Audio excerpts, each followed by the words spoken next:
at the total number for the school year last year. We are lower, like where we're at now compared to last year. We're definitely lower. Every month has been a decrease for the most part, except for I think They didn't March start was kind that of till, flattened like, out. October last year or something, right? Now we we did the whole school year last year. Oh, did we? Oh, Yep. okay. Yeah, How much is the fine? it's 250 something. Something like that. It's doubled when we see it in person, and that analysis comes out every Monday morning, and it was sent out. I gotta say, every week it's sent out to the whole precinct for enforcement efforts and visually see the infractions. And that is all I have for the crime report. Are there any questions? Maybe outside of your purview, but we've asked the administration about live streaming these meetings. That might be under, don't know me, this is the sheriff's building, and maybe he could do that. Did he look into whether we could live stream the meetings in this building? These meetings are live streamed. With more predictability of what we're going to be facing and maybe better technology. I think that they just upgraded the Wi. Is it working now with the new Wi-Fi password? It's working, but it's still, I think what Bill's talking about is I wasn't here last month, and because I own this computer, the church owns all of this equipment, we didn't have live streaming. And so because of that, like, if I'm not here, we don't have live streaming. Right. Whereas if the county owned equipment and we had something dedicated here that we could use, we could always have that regardless of whether or not that I'm here. I could train people how to use it, so on and so forth. So Yeah. One quick thing, were they able to, the incident on Saturday night, the woods and the land behind the Wawa on Edgewood, did they finally find that child, or is he still missing?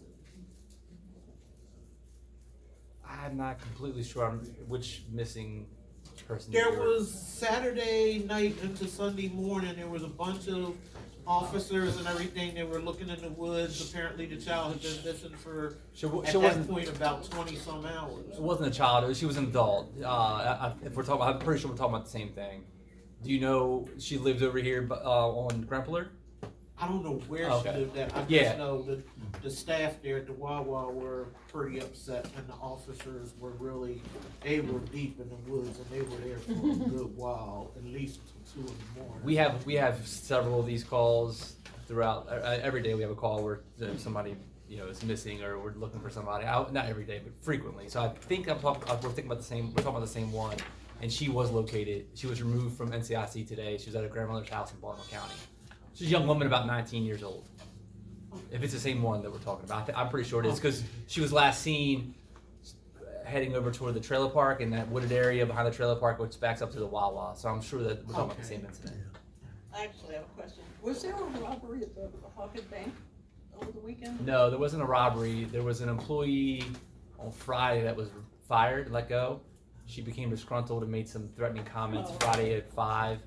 They didn't report it to us until Saturday Gotcha, morning, okay. and so we checked the premise for any kind of explosive devices. Yes, sir. Those crime numbers you gave out, is it just Southern Norfolk County or all of Norfolk County? This is just the Edgewood Joppatowne area. Okay. Yeah. This for the community advisory board. Oh, last thing, I swear.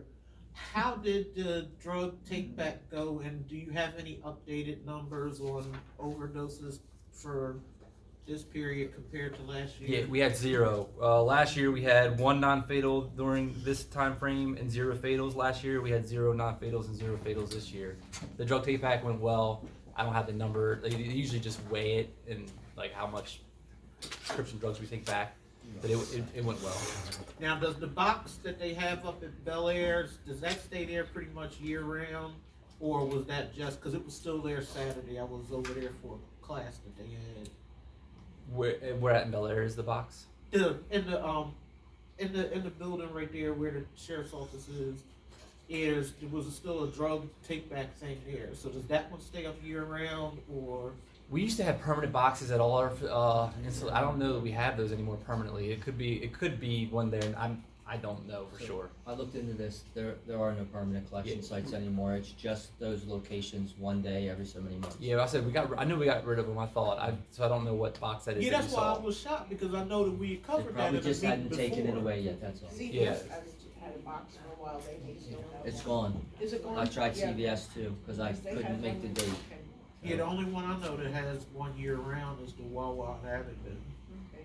We have other dates coming up too for take backs as well. We usually advertise those pretty well on social media. I mean, it's, for our area, just FYI, county executive, it's not so convenient to have to run all the way up to Wegmans. That's the closest place you can go to here, and it's a Saturday, and it's one day for like a couple hours kind of thing. So it would be nice if we could get something more down this side a little bit further. I don't know, just. Cause you guys used to have a box right outside the precinct. Right. Yeah, we have one here. We have one at headquarters. We have one at Northern Precinct. Well, yeah, that's what they said, but, yeah. Maybe they could get another one Captain at some Gamble point. said that we're putting other things in there as well. Yeah. The chase last week that came through Harper County started up in York. Yes. Wasn't there a couple of cars that were, sheriff's cars that were banged up or no? We Sounded ran like- over a couple of spike strips. Okay, it was just But a spike that was strip. it, yeah. Okay.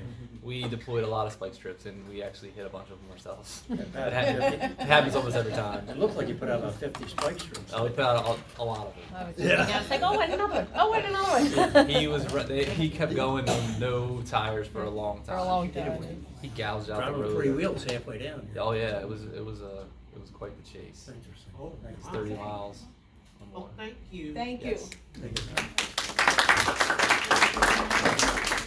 Thursday night. Well, for all of the criminals that these gentlemen catch, we have the right person with us tonight to tell us what happens to these criminals once they get caught. I am thrilled and pleased because I know her personally, and I am thrilled to introduce our Harper County State's Attorney, Allison Healy, who's doing one dang up job.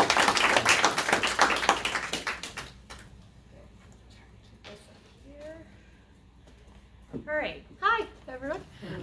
So I just wanted to give you, because I haven't been here before, a little bit of an overview of how our office runs, how we do things, sort of what our mission is, and then I want to give you the opportunity to talk to me about whatever you want to talk to me about tonight. So we are an office of 82 employees. We have 33 attorneys and 49 support staff members, approximately 7 of those are body-worn camera technicians. So those are people who watch all the body cams that all of our police officers are wearing on the streets every day for every call. They have to shield and redact them, send them out. So things like witnesses who give their social security number, stuff like that. We obviously don't want to send out private information, so they have to go through every minute of all those videos and, edit out all that private information, send it out in discovery. Then we have our paralegals and support staffs who obviously prep our cases, do discovery, things like that, and then our attorneys, of course. We have our circuit court division, which is our felony prosecutors who handle all of the felony type cases. So that's murders, robberies, rapes, felony burglary, possession with intent to distribute, felony gun charges, things like that. And then we have our Family Justice Center, which houses our Domestic Violence Unit and our Child Advocacy Center. So the Child Advocacy Center handles all of the crimes against children, so physical abuse, sexual abuse, and neglect. And then our Domestic Violence Unit, and then we have our District Court Unit that does our misdemeanors, which is where probably the large percentage of our cases come, all of the misdemeanor crimes that happen. And each of those units have chiefs and supervisors and things like that monitoring them. I have myself, and then I have one Deputy State's Attorney, David Ryden, and he supervises our Circuit Court, Prayer for Jury Trial Unit, and our Juvenile Unit. And then our District Court Chief, or Special Victims Unit Chief supervises our Family Justice Center units, and then our District Court Chief supervises those. And then we have a Chief of Administration who has more jobs than anybody on the planet. She supervises our support staff, does all of our public information, our analytics, our case management system, our budget, our investigators in IT, and our body-worn camera unit. So our mission, we are a tough on crime state attorney's office. I would argue we're probably the toughest in the state, if not the toughest, among the toughest. We do have a victim first mentality. So our victims come first. They are our priority at all times.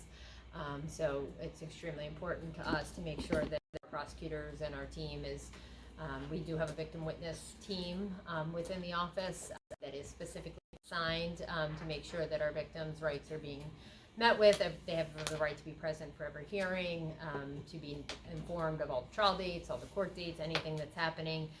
So they help us with that.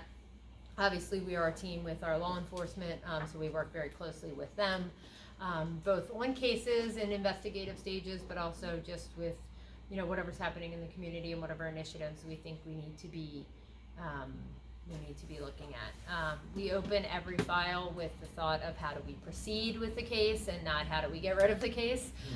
So, you know, that is the mission. We are trial attorneys, and first and foremost, so we're not afraid to try cases even when they're hard, and to seek significant penalties for the criminal offenders in the county. You know, number one is to make Harford County a safe place to live, work, and raise our families. So whatever we need to do to accomplish that is our mission. Our work environment, we are very big on positive work environment. We have a team mentality. In other words, everybody chips in to help everybody else as needed. Every supervisor has an open door policy, so, you know, and our doors are open to the community as well. We field the emails from the public pretty much daily. Sometimes they come to me and I'm answering them, or sometimes I'm shipping them out to the supervisors, you know, who have more information about maybe the specific case or incident that we're talking about. But every person in our office is an equal.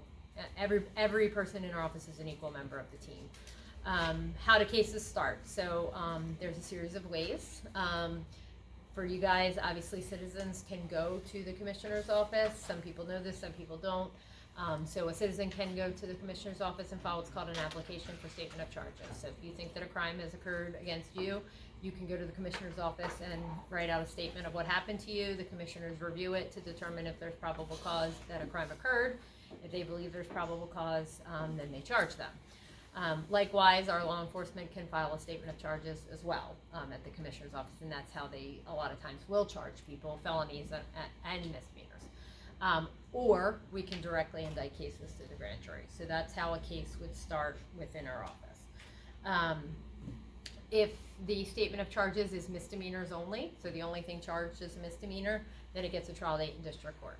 Usually that is somewhere between 30 to 60, it's not a real formula, but somewhere within 30 to 60 days of when it's charged is when they get a court date in district court. And we, from the very beginning, start preparing the file for trial. If any of the charges include felonies, the probable cause, the defendant has a right for the probable cause for the felonies to be reviewed. And that sends the case to one of our felony prosecutors. It comes to me, I assign it to a prosecutor. They then look at it. If they think that the felony counts are appropriate, then there's two ways that probable cause can be reviewed. They can either have a preliminary hearing in district court, or we can take it to the grand jury, and the grand jury reviews the probable cause for the charges. Most commonly, we use the grand jury process. For preliminary hearing is pretty rare. We use it in times where maybe there's a change of session of grand jury and we can't get it to grand jury as fast, you know, in the time constraints we have. But in most cases, it is the grand jury. Once the probable cause is confirmed, then it's scheduled for a trial in circuit court. And it gets a pretrial conference, which is kind of like a settlement conference. Basically, is there a plea agreement that can be reached here, or are we actually going to trial? The pretrial conference is the day before the trial date, so there's no big gaps. It's, you're here, we're ready for trial, what are we doing? That's sort of how that works. As soon as the probable cause is confirmed and it gets to trial date, we are doing all of the case prep, gathering evidence, we're subpoenaing witnesses, we're recording body-worn camera, all the things that need to happen for the case to go to trial. Most cases do have a plea offer extended of some sort. That doesn't mean it's, everybody thinks plea offer, that means you're getting all, like we're giving you something light. It's not like that. You know, we will extend what we think the appropriate sentence is for the case, for you to accept responsibility. You either take it or you don't.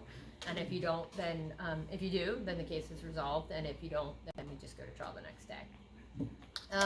Like all offices, of course, there are challenges. You know, it's not sunshine and rainbows all the time. So the body-worn camera obviously is a huge lift when you think of the number of police officers we have in this county, not just with the sheriff's office, but Aberdeen, Haverty, Grace, Bel Air, State Police. Every single officer has a body-worn camera that has to be turned on.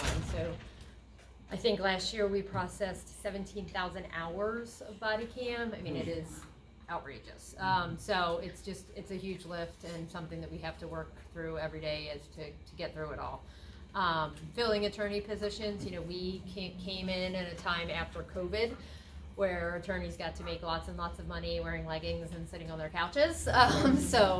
You know, now saying you have to come to work and, you know, maybe it's not as high of a paying job, but, you know, it's a great job. So we still haven't, I think we've been 1 or 2 attorneys short for our entire term. And getting people to apply has been, we come in sort of a generation that's anti-law enforcement, so it's not like it used to be. It used to be an attorney position came available and we'd get 50 applications, you know, for one job. We did get 80 for the current one we have open the other day, 2 of which were actually attorneys. High school graduates who are like, I'd really like to be an attorney. Sure. Well, there's not much I can do about that. So getting them post-COVID has, you know, recruitment has been a little harder than it's been, and then of course working on, you know, we all know the budgetary constraints right now and physical space constraints that we're dealing with just in this economy and this mess that we're living in. But none of it has stopped us from doing our mission. None of it, we haven't let it stand in the way of, you know, doing the job that we're doing. We do have specialty courts that I always like to mention because I don't think everyone knows that they exist. We have an adult recovery court, or we call it drug court for short, in both district and circuit court. They're actually grant-funded courts through the state.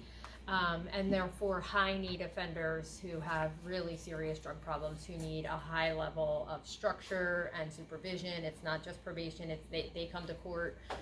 It starts at like every other week, so it's 2 Mondays a month, and so in both courts, usually the attorneys will approach us and say we think this is a good candidate, and then we review the candidate and see if it's someone who's appropriate.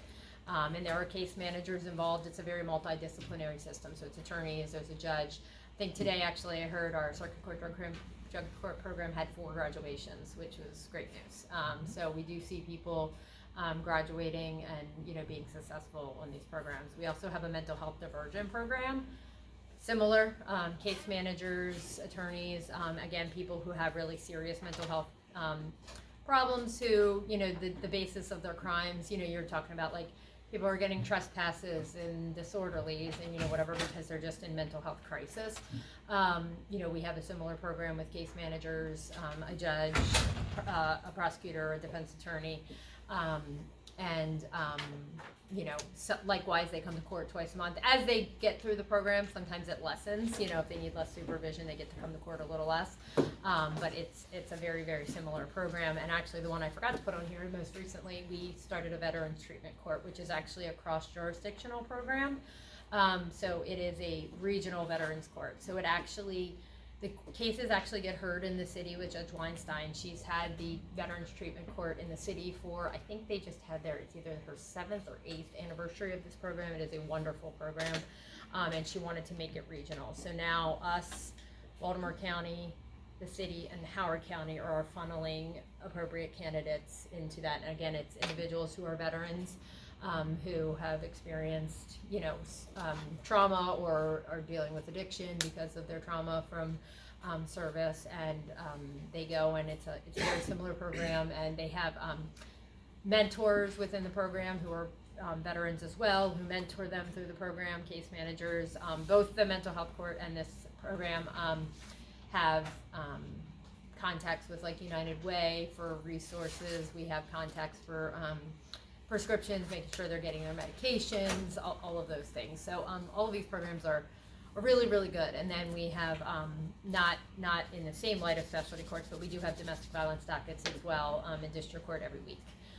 So yes, we have enough cases to fill a docket a week, and they're heavy. They're probably, on average, 20 to 40 cases probably a week on the domestic violence docket. And we have our specially trained, again, advocates, prosecutors, handling those dockets who are familiar with sort of the dynamics of domestic violence to make sure they're following best practices to do that. Outside of the courtroom, we are very involved. We try to be very involved in community events as well. We actively participate in any community events really that we're asked to participate in. We participate in National Night Out, so if you go to that event, which is a great event, we're there and you can get resources from us. Our Child Advocacy Center has a setup as well. So we're there. You can get information. That's at the Equestrian Center every August. I think this year it's the 5th. I don't know for sure. We do the Sheriff's Office Trunk or Treat event. We did the Aberdeen Public Safety Appreciation event. We do Sark Walk 'em all in her shoes, so all the men in our office go and prance around for a mile in high heels, which everybody likes to take pictures of. We were at the Sark Bull Roast this past week. I think we had 3 tables there. So we try to support all of our community events. So the one thing I would encourage everyone in this room is that if there are community events that you'd like to have us participate in or you'd like to have us present for, please let us know, because we really do try to participate in as much as we can. From a community perspective, we want people to know who we are, to know that they can reach out to us, that we're there. But the public safety obviously is our priority. I know that I think our latest number, just to give you an idea, we are very tough on crime mentality. So in 2024, I'm gonna get this right. So in just 16 of our major cases, we secured over 639 years of active incarceration and 1 life without parole sentence. And that was in 2024. So, and actually last week we just got another life without parole plus 20 years on another murder. Actually, that was one down here that was on Ryder Court. We are very tough on crime and like to send the message that you're going to be prosecuted and hope that that will be a deterrent for other people too. I like to believe, actually made me very happy when I hear Captain McDougall talking about crime being down. I like to believe that our tough on crime mentality is having some impact on that and is discouraging people from committing crimes here. But if you have any concerns, like I said, we are fielding emails regularly. Please feel free to reach out to us. We will happily answer whatever questions everybody has. We'll assist however we can. Sometimes we have to say, there's nothing we can do about this specific thing, but at least give you some suggestions if there's nothing we can specifically do. But that's really what we're about. I wanted to kind of just give the landscape. I don't want to talk forever. Really, I would like to open the floor to you guys about if there's anything you'd like me to answer or things you want me to talk about. I'm happy to answer those questions. So, the floor is yours. Do you have any data on recidivism on any of those specialty courts, the drug court and So the Veterans Court, I know that I should say recidivism, lack of recidivism is very high. Their success rate is very high. I can't remember the number. I want to say it's in like the 70s or 80s. That's what's ringing in my head, but very, very high. I don't know the numbers. I know we have it's not, I think we do a pretty good job. I wouldn't expect perfection. Yeah, no, That's you're never lot. going to have perfection. But I think it's pretty good. I don't know the numbers, although I'm sure we have them. I just don't have them here. I could probably get back to you on it. But I know we do a pretty good job. I mean, I know, for example, in the Rachel Morin case, the boyfriend actually went through drug court and has been clean and is doing great. So he had been through the drug court previously in the past. I see individuals often who have been through the program who have done really well. But I know the Veterans Treatment Court, because we talked about that when we were deciding, if we were going to do this regional court. That was one of the things that Judge Weinstein talked a lot about is the She's a great judge. She's great. She really is. She's great. She did a really good job. I actually went down and watched when they did the the kickoff for the regional court. We went down and they had a graduation, and it was actually very moving. I mean, all things. And the person who graduated that day was an individual who she let into the program. It was a gun case, which isn't something they always let into. It's kind of a slippery slope. So they don't always let gun cases in, only under the right circumstances. But she took a chance on this guy and let him in, and what the things he said and his wife said, it was really very, very, very moving. So I think that program is actually a really good program. I'm really proud that we're part of that one. So, yeah. I've been familiar with veteran treatment courts and drug treatment courts for a long time, and I'm glad to hear that they're so successful and that they're so successful here. But you said that the bar was pretty high. Is there a way that we could lower the bar so that more people could access? Is there anything standing in the way of more people getting access to those courts versus So the bar is only high in certain cases. So things like a gun, right? Something that would be like, we have to be careful with balancing public safety versus, you know, we have to be careful with that. It's not as high for, I guess, lower risk cases. You know, things like drug possession and burglaries, thefts, things that we know are crimes that are a true reflection on an addiction or a mental health problem. So I wouldn't say that the bar is high for all cases. It's high in certain types of cases, domestic violence, you know, things that are true threats to someone. But if somebody wanted to have an opportunity for a second chance to reduce a sentence, would that person have access to that court by request, or is it? No, so it's not a court you go into as a modification. It's a court that you go into like from the beginning. You know, you would have to raise that issue at the beginning, saying, I believe I'm a candidate for this, or your attorney saying, I believe my client's a candidate for this. And it's something that you either you're working towards some goal, right? Either no jail time. Sometimes you do jail time even as part of these courts. No jail time or PPJ, or, you know, there are several different tracks, you know, that you could be on depending on your record, depending on, you know, a series of things. But that's something you go on into from the beginning. Usually you plead into the court. So you would enter a plea and you're pleading in with the condition that you complete whatever the court has. But if somebody came to you right at the beginning and tried to plead in, is it open to anybody, or is it just open to, we only have the money for, you know? I wouldn't say it's open to anybody, but it's not about money.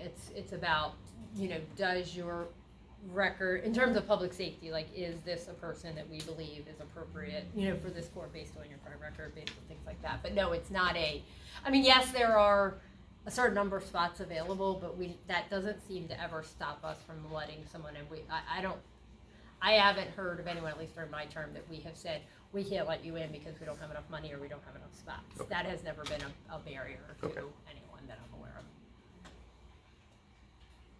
of.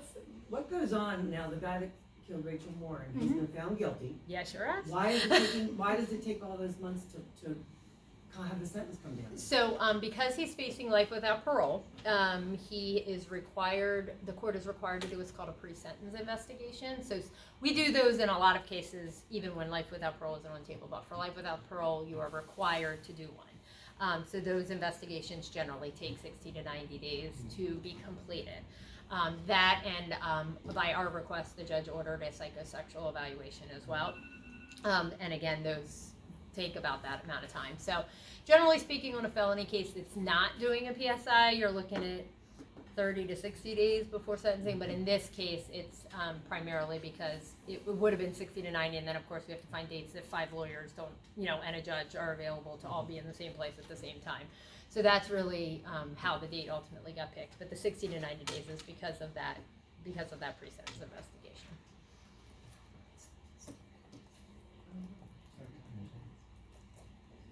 I had a quick question when you were talking about the diversion court. Does the control stay with your office in particular cases? What are some of the things that cause it to be taken out of your hands? Like, I know an individual where they had advocated your counterparts, the public defender's office, had advocated for mental health court, and the Klein Crisis Center team had been out to the court building with the individual a couple times. Right. But the judge, even though your office was agreed to it, the judge came along. So it's like, where's the medical people in these things? Stack of papers yay high with assessments and stuff, verifying the disorders, including one from doctors at the Social Security Administration, but the judge says it doesn't fit mental health court. So unfortunately, I have no control over what judges do. They are ultimately in charge of the courtroom. We make recommendations, you know, for sentences, and at the end of the day, even after a trial and a plea agreement, sometimes we come with a plea agreement and both parties agree, and the judge says, I'm not doing that. So at the end of the day, we have no control over what the judges do. So I can't answer that question as to that. I'm not familiar with that specific case, but at the end of the day, the judges always have the final decision in all of our cases. Even though they don't have any medical, you go through everything? No, because ultimately at the end of the day, they have to decide if that's the risk they want to take by letting them into the program. So I can't, yeah, I mean, they're ultimately, they're in charge. I mean, we make, we do what we can do. The judges are really in charge, bless you. So, Okay. Anybody else? Okay. Thank you. Allison, thank you so much.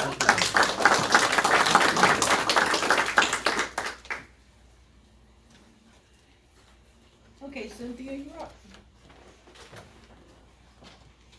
Good evening, everyone. I wanted to mention that we have a new council member for your district, Allison Imhoff.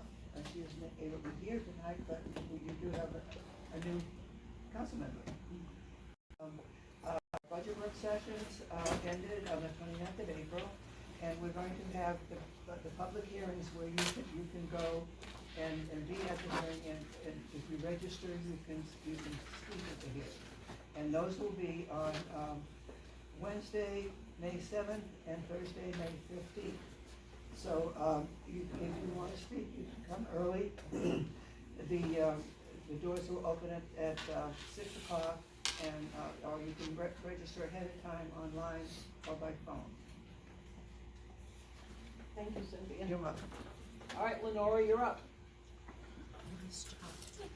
Very nice. Good evening, everyone.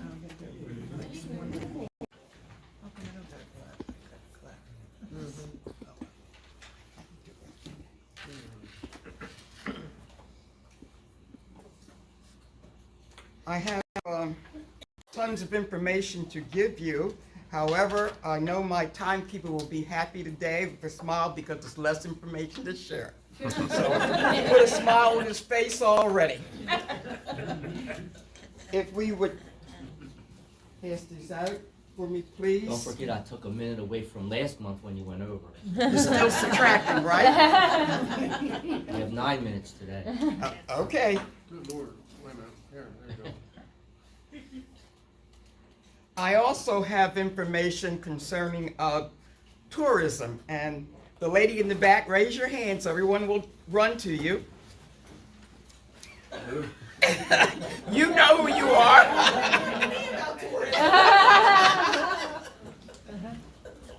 On Thursday at Swan Harbor, the county executive was there, and I'm sure that young lady's going to give you more information about it. Things are changing. AI, everything is changing. So she's going to give you a lot of information, so I'm building that up for you, okay? Your intro is set. This is May. May just started, and we have memorial ceremonies, budget information, and other news coming from our county executive.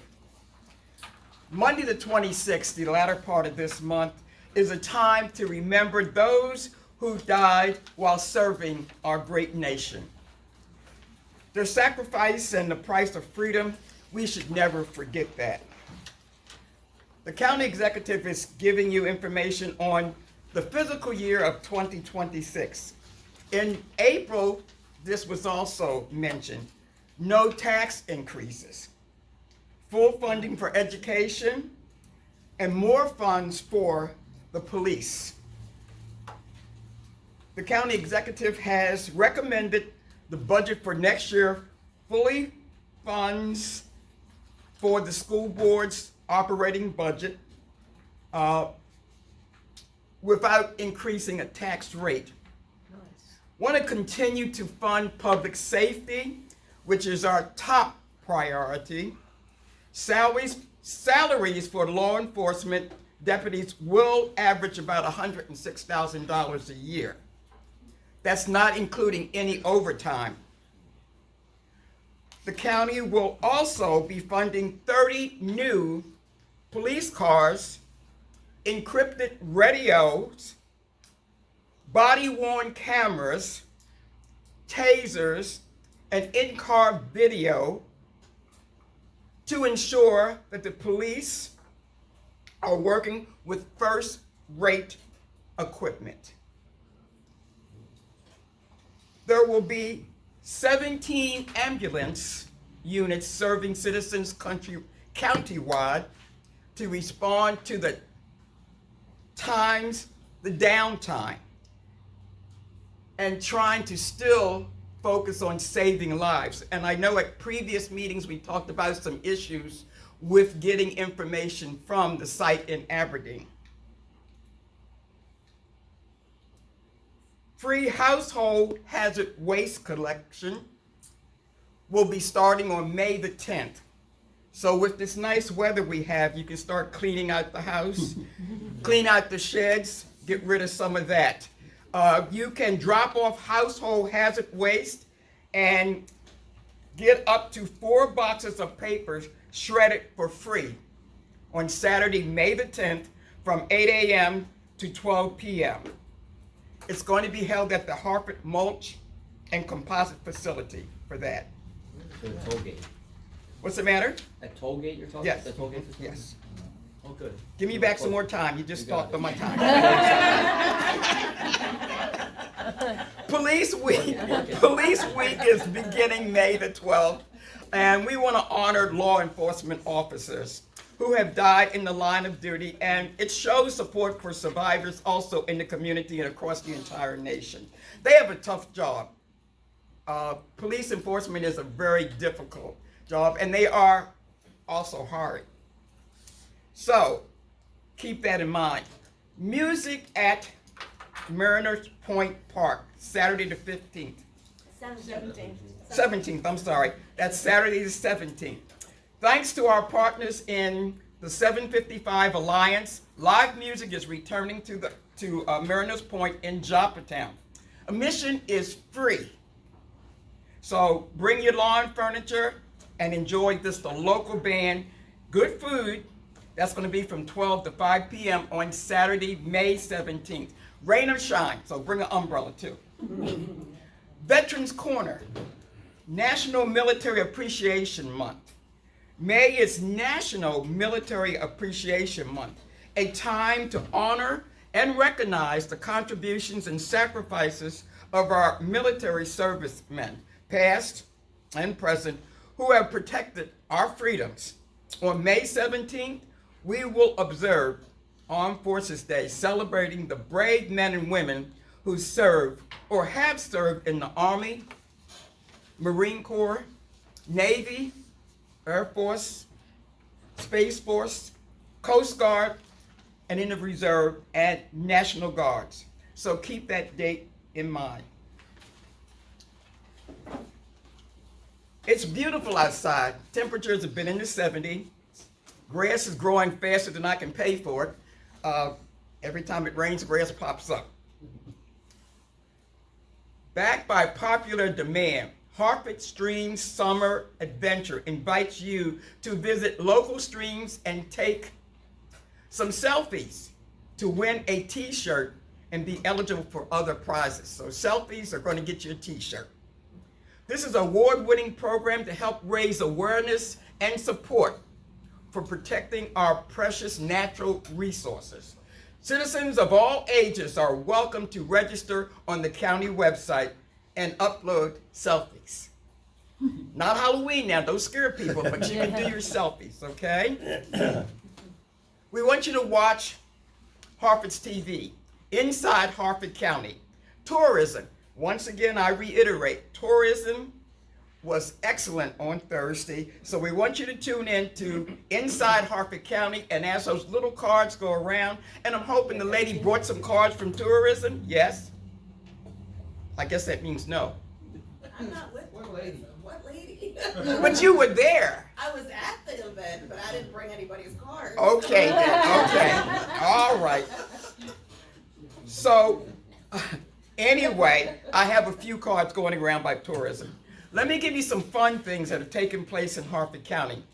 Remember to visit Hello Harford website. That's what the little card is going to tell you. And you can follow this on Facebook for any upcoming festivals, events, and other fun things here in Harford County. All you got to do is click. That's the trick. Timekeeper, I'm finished. Everyone enjoy your Very evening. good. Thank you. All right, Ron, let's see if you can follow up like that. You can be 8 minutes, Ron. take me that long just to get up there. I won't start the time for you.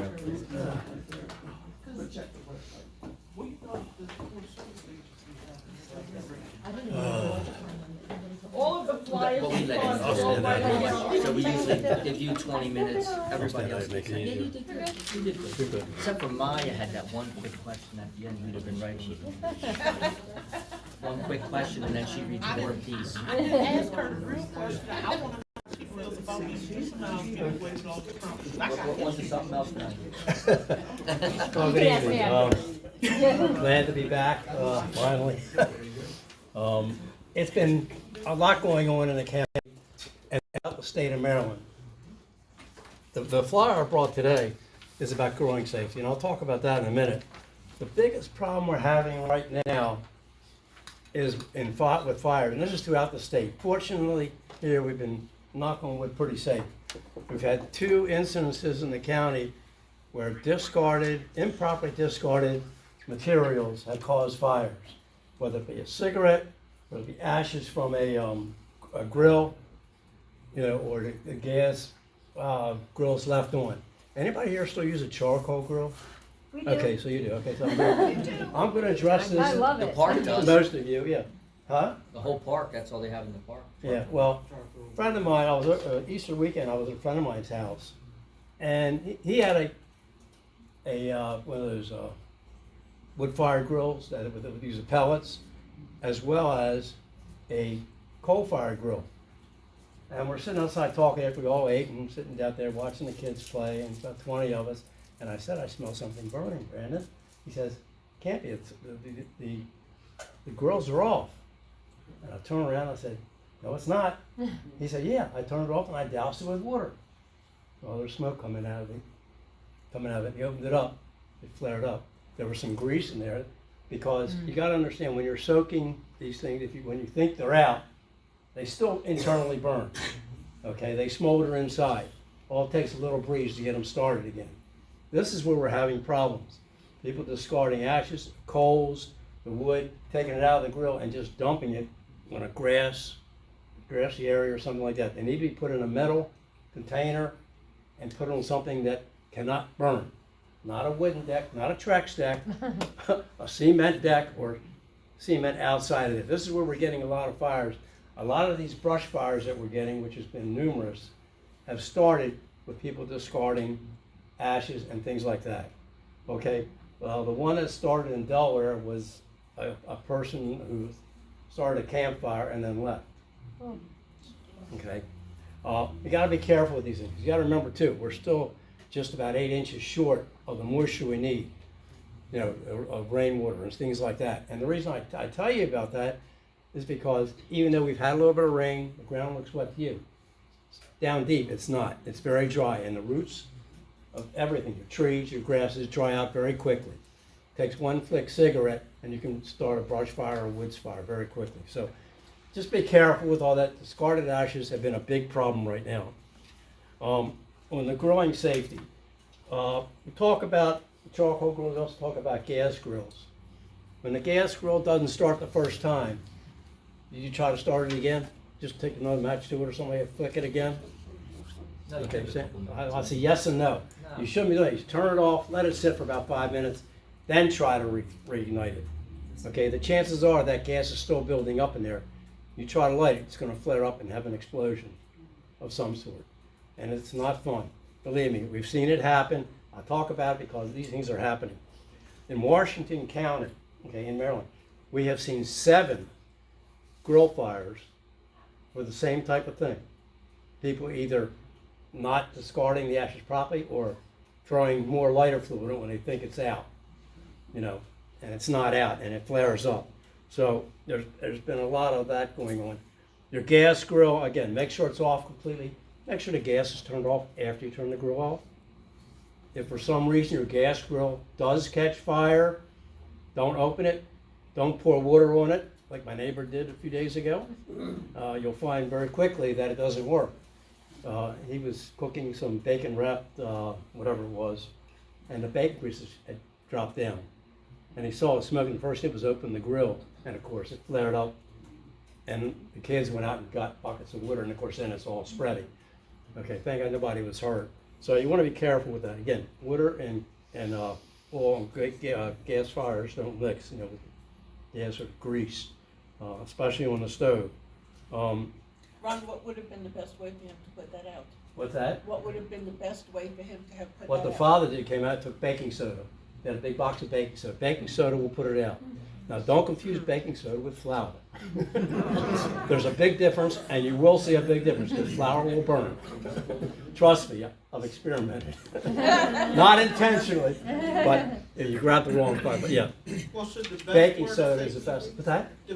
Should the best, safety precaution just to be to start having a fire extinguisher on the, You have a fire extinguisher, Patio or but deck. I would highly suggest, you know, the biggest thing I can tell you when something's burning, and maybe like in a pot on the stove or out in the grill, baking soda is the best thing. You know, put a lid on it, smother it out. Baking soda will smother it out. Yes, sir. I've been seeing these advertisements for something called Prepared Hero, where you have like a fire blanket or something. How good are those? Okay. These have started about 10 years ago. I will tell you, the fire marshal's position on this is don't do it. Okay, you're seeing a lot of advertising now because it's coming to summertime. They want you to keep these things handy, and so they work. But the ones I see on the video, they've got lots of burns on them. I'm thinking, they're supposed to be fire, but they got burns on them. Now, me as a firefighter and a certified instructor, you know, it's like, wait a minute. If they're not supposed to burn, they put fire. Why are there burns on these towels? And you don't know how long the burnable stuff they treat it with is going to be good for. I've got one sitting in my house now that I bet you is 10 years old. And if I demonstrate it on a fire, I guarantee it'll burn. Guaranteed. Because you don't know what the lifespan is of it. So you got to be careful with them. The fire marshal's position, he does not like them. He doesn't suggest them. Okay? And we've even seen advertisement for the fire service, ones that are probably like the size of this room, like 25 by 25. They cost like $15,000. It's only good for one use. That's not a good use of money, not a good use of funds. Now, the last thing I'll talk to you about, about the gas grills. You know, we're coming into peak time for grilling. Please be careful out there. Fortunately, in Harford County, we've been pretty safe, but I'm getting a lot of reports from around the state, because as you know, I get the fire marshal reports. The other thing is electric cars. Most of you know my stand on them. Okay. And again, I'm going to reiterate for those of you that haven't heard it before, a normal car fire, gas-powered car, takes about one engine, about 1,000 gallons of water or less to put the fire out. We have an electric car on fire, we're talking 6 or 7 fire engines. That's 6,000 or 7,000 gallons of water, and maybe it'll put it out. Now, the other problem is, if we think it's out, now there's a new law, you've got to take these cars when the person, whoever picks it up, and lots will not take them now, will have to take them to a lot, whatever they take them, has to be 50-foot clearance all the way around, because they are known to reignite. And basically, the technicality of the little thing, what's called as a thermal tunnel happens, similar to what smoldering wood does. You think it's out, but there's still fire in all those batteries. And eventually they create a thermal tunnel until they find a spot to get out of the battery where it has to come out, then it starts burning again. We've had throughout the country, there's been over 4,000 of them that have reignited and caused big problems. That's a lot of money. So that's my position. The one we had in Joppatowne, the truck, several months ago, was electric. It was a hybrid. Okay. Again, it took 4 fire engines to put out the truck. Well, and part of the problem was it spread to the garage, and it was the middle of the night, so nobody was. Well, thank God the smoke alarms went off. So I just want to make you aware of that. I don't like them. Everybody's to their own, and they're seeing a lot more Teslas on the road, and we're dispatching fires. If we know it's an electric car, we're automatically going to alert 3 or 4 fire companies. Just to give some more data for you, Ron, because you know I are on opposite sides of this. I know. 25 fires per 100,000 EVs, 1,529 per 100,000 gas vehicles. So gas vehicles catch fire at a much higher rate so we can send more engines. But we can put it out quick. 1,500 of them, Yeah. take 15,000. But it's easier to put them out with one end. This is the 25 fires only take. I'll- He's on the side of putting them out. There's a lot more gas-powered cars on the road. That's per 100,000, but thank you. So Yeah. it doesn't No, I matter. understand. I just The other understand your thing I'll point. throw in there, don't forget the recreational bikes, the scooters, the Yeah. slides, they're all Right. battery.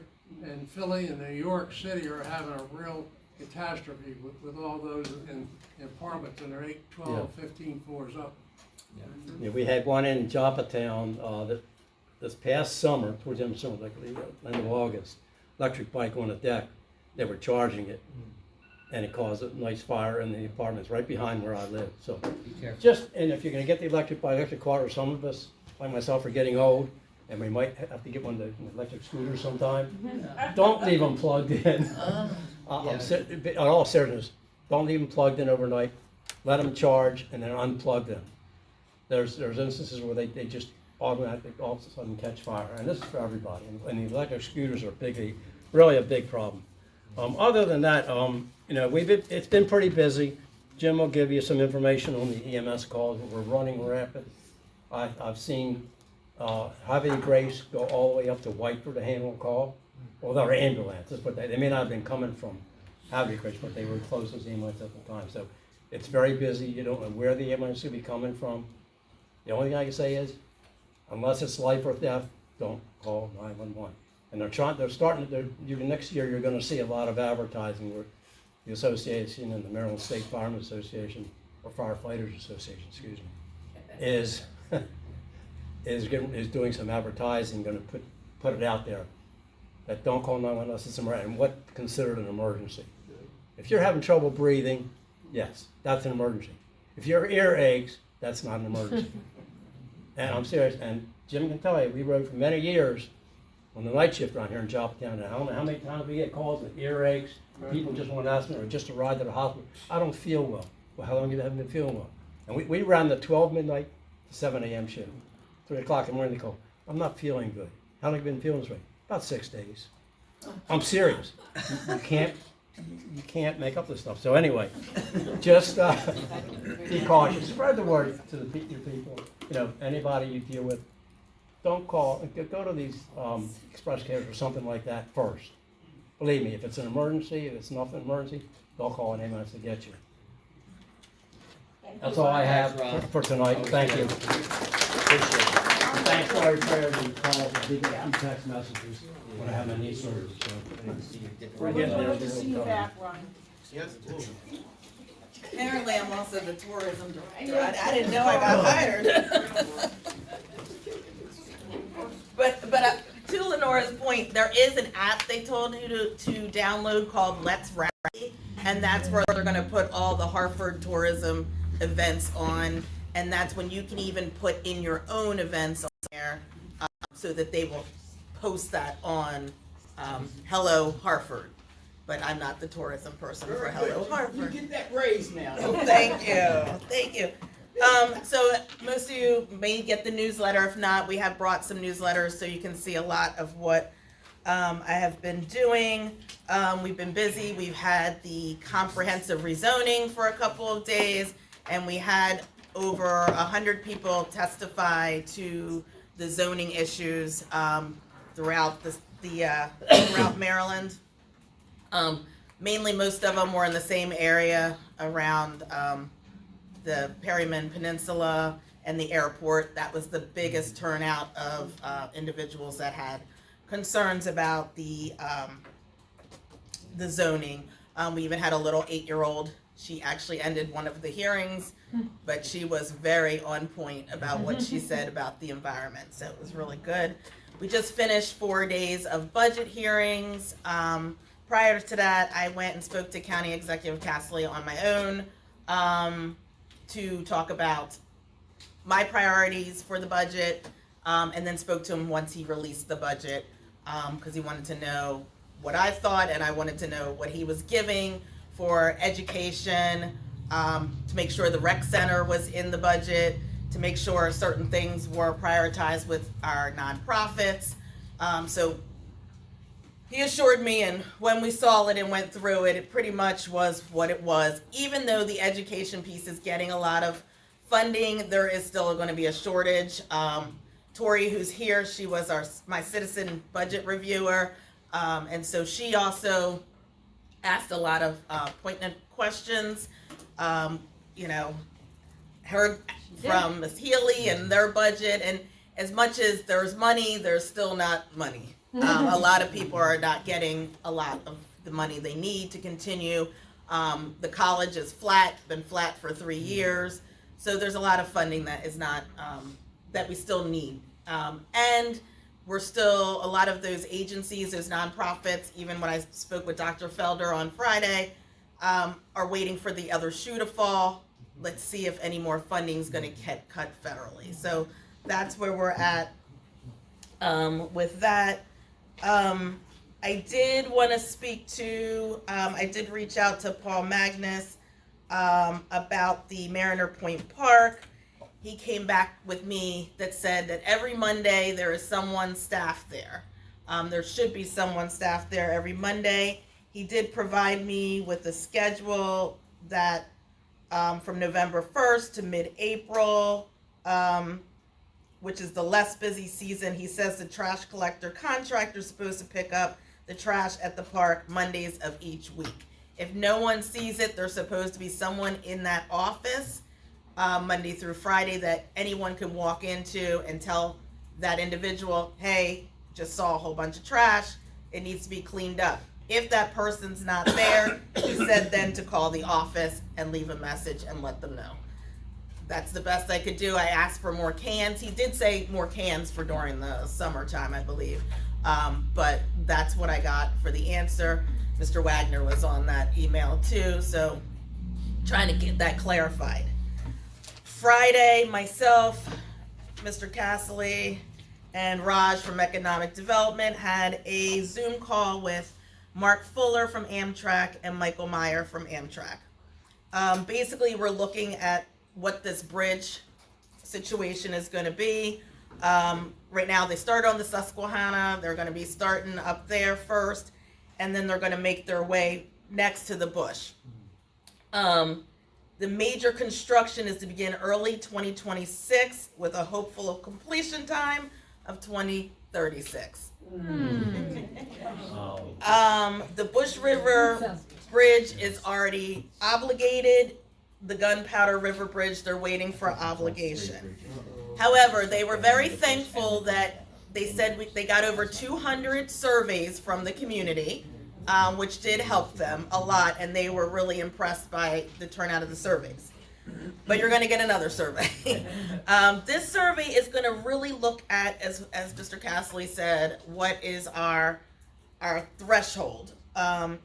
They plan on building the rail bridge looking at 2 to 5 feet taller. The question is, what Mr. Castley and I are asking is for the boaters, what does that mean for that one portion? So the survey is going to go out to ask everyone what would be the, as Mr. Castley said, the sweet spot of getting a boat under there. The average boat, not like a yacht or, a cruise ship, but something that's workable. If it goes too high, it'll cost more money. Now, that's the question. And if we can get money from somewhere else, they'll help us raise it higher. But that's why Amtrak needs to know from us, like, what that number looks like for boats being able to fit without having any complication to get more boaters into the marinas, especially since we did speak about North Bay, getting more things going on down there. We want to see boaters being able to come and go wherever they want. I know I take my boat towards Kent Island, and I've seen some bigger boats down there. So we would want them to come through this way. Bring income in for the county too. Exactly, and that that was not only you got to look at both sides of the story. Exactly. We need 25 feet clearance. You're thinking 25? 25 feet. And that was my thought too, Dion, so thank you. Because, so that survey will go out. How high is the bridge now? 12. Yes. 12. Medium low tide. And that's what we were talking about. 12 feet, another 1,000 times, I can tell you. And the distance, At normal tide, Depends on you've got if you want about sail 12 boats feet to go. total. 25 foot, still gonna keep masted boats out. yeah, so. You get 25. Yeah, when we had our boat, I we like to get always 50. bought one that did Yeah, not have a 50 fly would be- bridge, No, just for not that I've reason. never had boats, so I don't have any. Without changing the distance of the bridge is a mile long. Mm-hmm. A 1.5% grade is pretty much standard. That means you could be 40 feet in the middle without an issue. You could go up 40 feet and down 40 feet, and you would not have to change where the piers enter the waterway in any way. But you would have to obviously have more construction material. So there's a cost related. The issue is you're going to build this bridge once every 100 years. You're going to build it for the boats that are back there today, or you're going to build it for the boats of tomorrow, which are not going to get smaller, they're not going to get shorter, they're only going to get bigger. And so my push on it is build it to the maximum you can build it. And that's what they said. They wanted, they know this is a 100-year project, and they Yeah. want to make sure it gets, you know, the best benefit that can happen for everyone. And that's why they're sending out another survey to really feel out from the community what that looks like, to be able to hit the threshold that they can with the money they have. But it would be nice if in their survey they said, we have money to build a bridge this high. Or the maximum could be this. Because the problem is when you ask the question the way that they ask it, it automatically limits people's thinking to what exists today. Right. It's a comparison of what I don't have today, not what could be. We need to have a conversation about what could be, Yeah. to me, right? Yep. So that's where we're at. We're gonna have quarterly meetings with them. Good. To continue the conversation. The first thing that they're gonna do is just some investigative work this towards the end of this summer. But again, I said, what I say, 2036. So we have some time to keep having these conversations. Well, one of the things I'm hearing, and I'm seeing this a lot, they're sending you surveys out to the local people right around here, right around that are in the area. To me, again, think outside the box. I'm thinking, again, go to these places where these marinas have the larger boats, in Dundalk or wherever, and survey them. See if they would actually bring their boats, come in, which would again generate money for the county, generate money for the marina. You know, if you're thinking long term, you need to survey the people that have the big boats now and ask if they would, if the bridge was high enough, would they come in?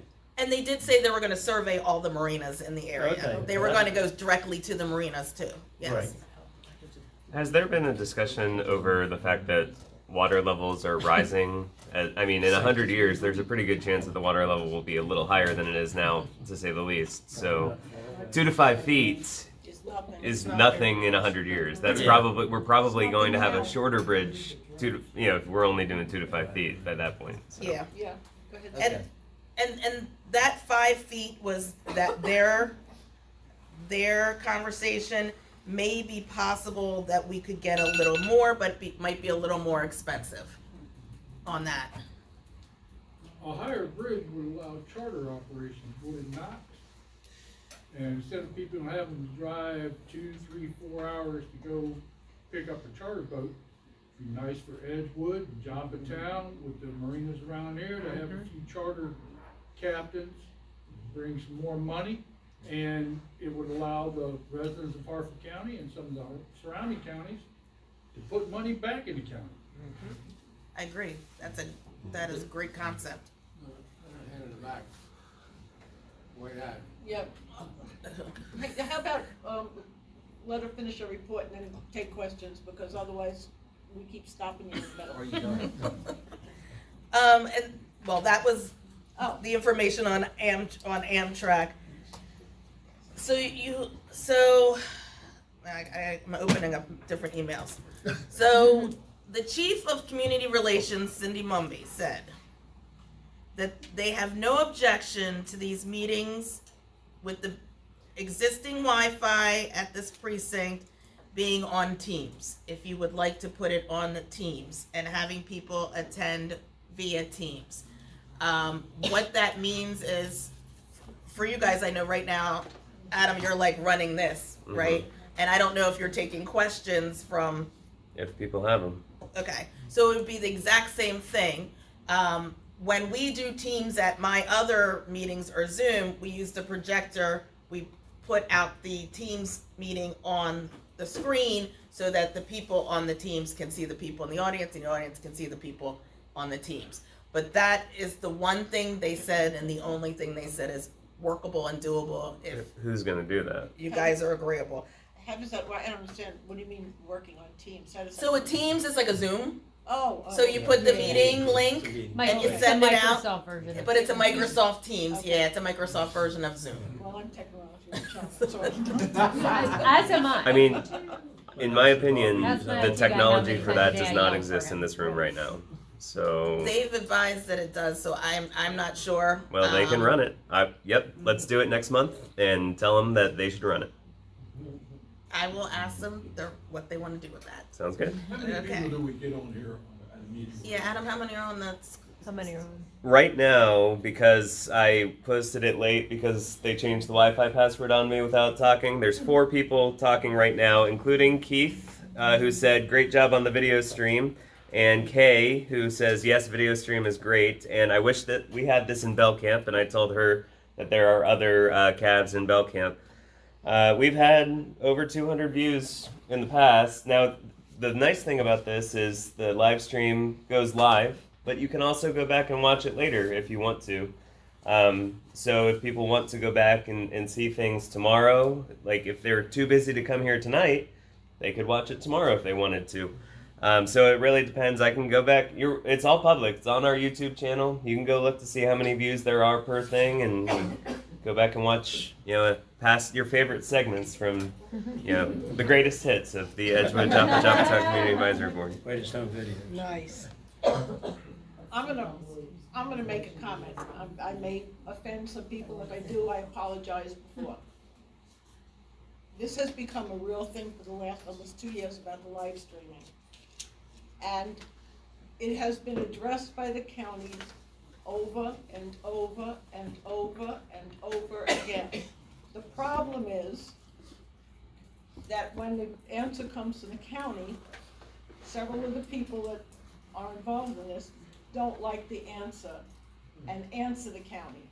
And over the past couple of years, some of the emails that have gone back to the county are less than cordial, I'll put it that way, okay?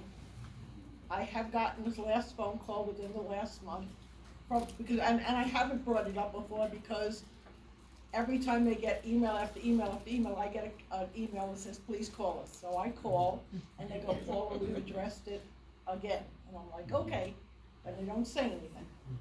And then it goes on, we get more email, and then I get another email that says, please call us. And then I call it, and they go, Paula, we've addressed it again. And I'm like, okay. And I don't say anything. I did get an email this month that said, please call, and I did, and they said, that's it. We are not addressing it anymore. Enough. You're the chair, you address it. And I thought, oh my God, because I know the feedback that I'm going to get. And I will say that I was not the least disappointed. I did it because the county told me to and asked me to as chair. So is the county's position that we shouldn't advocate for ourselves? The thing is, if you want to live stream, the county is not going to provide anything to live stream. That's just it. They don't have. So the county's not listening to the citizens. They are listening to it, but. I'm sorry, the taxpayers. They don't live stream the CAB meetings. They don't do any of them. Because they don't want transparency, they don't want accountability. You've read the emails back. They've explained why. No, they haven't. Yes, they have. No, they haven't. Okay, I'm not going to argue about it. I'm just saying. I've given them alternative after alternative after alternative, free alternatives, paid alternatives. I will train people alternatives. I have given them everything that they could possibly ask for. The only reason that they don't want this is because they don't like me. That's absolutely incorrect. That's not true. It really isn't. But I get the feedback from the county because somebody emails. Well, that's great because I don't. They don't call me. Well. Yeah, because she's in charge. So you're on the She's the chair, chair. so. I'm on the board and I'm the one streaming. Yeah, but she's the chair. So they put it on my. And they're not ignoring just me anymore, Paula. They're ignoring many people who are in this room. And Many somebody- people who have said. In fact, I wasn't even the first one to bring it up I today. understand that, and the emails that are going back to the county are anything but cordial, and that's what's happening, is that they get nasty and then. Pastor Adam, it excuse goes me. back and forth. Anyway, that's all I have to say. Let's I'm just not- leave I'm this not out upset. so we can finish up this meeting with that. I've seen the constant emails, but let's get through this for people that are here this evening. And we have gone through this so many, many times. And maybe we can step aside and talk about some things as a remedy, okay? And right for that, but let's leave it out of this meeting. Thank you, Pastor. Go ahead, Mr. Harrison. Madam Chairman, Yes, ma'am. one quick thing. I understand people want to know, cause like when I put up about the meetings on next door, they complimented us because they were like, well, dag, at least you got people in y'all's that are engaged enough that you'll let people know when the date is on next door, cause they swear up and down the word isn't getting out. But we have these children, no skills, out here ripping off cars and stuff. We have the school system. Why not have them do the CAB meetings and train them in something when they get out of high school? They can go right over here to Channel 11 or Channel 2 and get on this vacation release, making $20 an hour. I'm just saying, I don't that's know. a solution. Think outside the box. I'm just saying. I just, at the end of this, I'm not having any more discussion about it. I said what I Take need it to say. offline I'm after done. the Take it meeting. off the table. Continue. I'm sorry, no longer for cutting in on it. Should I just stop the live stream now No, then? no. Oh. No. Let's move on, please. It's 7:45. Please, move on. Madam Ma'am. Chair. Yes, I just wanted to recap, if I heard correctly, Councilwoman Robert said that the proposal now is to go through teams Yes. for future, so, I mean, let's try that as a compromise and try it out and see if it's meeting some needs. And, cause I know I can get teams on my phone if I need to, Okay. so let's And try you can that, record. and we can record. Okay. That's an excellent Let's suggestion, continue. okay? That was the last thing Oh. I had. What And- about the medians on Joppa Farm Road? You said you were gonna comment on them. Oh, I hadn't been The able to grass get a hold of that one. Okay. Yeah, the grass, I know exactly what you're talking about. I'll get back to you on that one. The grass in the middle. Just one quick clarification, back to the bridge Oh, topic. sure. Were both bridges the same, gonna be same design, same height, or were they gonna That be? that was that's the plan, is yes. they would be- That was the plan. They're substantially different in length. Yeah, Yeah, but I'm different just in length, saying but the from a height. Design and height and that might be standpoint. one of the issues for Amtrak, but Yeah, Bush the River other can big only go half problem as high, is South Charlie half a mile. Exactly. The gun pattern of Bush River, they're 6 miles. Yeah, Yeah. So, you know, you just can't raise the bridge, you understand? You gotta raise the approach. And the plan is that when they replace the bridge, you're gonna see two bridges. You're gonna see the one that's gonna be the old one and the one that's gonna be a new one, and it'll be like that for a while before they take down the new one, as they explained on Friday. Thank you. The pool, which pool? The one at the marina? No, the one on Joppatowne Road, Dante Hickman's pool. I have not heard anything new about the I can pool. give you some information on that. Thank you, Dina. It's great news. The marina has bought the property from Dante Hickman. They now own that property. It's questionable what they are talking about doing with it at this point. I made some suggestions to them, and, they're taking a look at some things that they're gonna need some overflow parking. And that's probably what they're gonna use part of it for, but there's some other ideas that will be shifted around, we'll see where they go. But, also, we understand something that, you know, I know these people pretty well, and, been there numerous times, helping them out with some, their wife's helping them out with the crab business also. But one thing that they said, when I first talked to them, and the fact we had, and Ralph was at the meeting, and a couple people here was at the Farmsiology meeting, and we had both Chris and his wife, who are the main operation of the marina at our meeting, and we can bring somebody here. I was think we ought to just, bring Steve, somebody maybe you here. can bring them next month, so Also, they can give us an one update. thing that they did say early on when I spoke to them is that they said, Mr. Guthrie, we want to tell you something, we've got some, very good investors, we've got some big money to back this, and the big concern was about the bridge, because that's why we're gonna make this big investment, okay? And this is exactly what they said. They said that they intend to invest between $40 and $50 million into this marina. well, let me tell you something, this will be a world-class marina. And of course, some of that, of course, a lot of that money's got to do because they're gonna build condos, at the fence area, where you see other condos that are alongside of the marina, that probably come right straight down and, build condos also. So that's a lot of the investment. They're under construction right now, is a 20 by 40 by 60 foot swimming pool, and they will sell options to the swim club, to the local townspeople. Right alongside of that, they're building a tiki hut. It's a tiki bar right on, and it's gonna be an open bar. It's already under roof. I can see it all from my house. Also, they have 60 palm trees ordered coming from Florida, full-size palm trees that they're gonna plant all around the pool area along with plants. Other real ones too. And they're gonna die, and they're gonna bring them back next year, just like they do with seeds. You can ask them if they can, come to next month's meeting so they can give us an update on the marina, that would be great. Okay. Because I know Joe Woods, but I don't know the others. It's great, what's happening, and it's great for the community. And I'm so glad to get Hickman out of that property. Okay. So, one of the things that, as Dion was talking, that I And then remember, you, sir. that Chris said also was, his vision of one day that he would actually have a fresh seafood delivery, that commercial boats would need to get under that bridge to bring their catch directly from the bay with oysters and fish right up to a fish market in Joppatowne, right? So he's thinking big there. And then second, this is about Mariner Point Park and the trash. I know this is gonna sound crazy, but I think we ought to do something, and I'll be willing to help the county work on this, to put signage out that says that the trash cans are gonna be removed and it's gonna go to be a trash-free and a litter-free park. The places that I've been around the country have no trash cans in their parks. They have signs that say, pack it in, pack it out. If you carried something in, you obviously have something in your hands to carry it out, because you carried it in.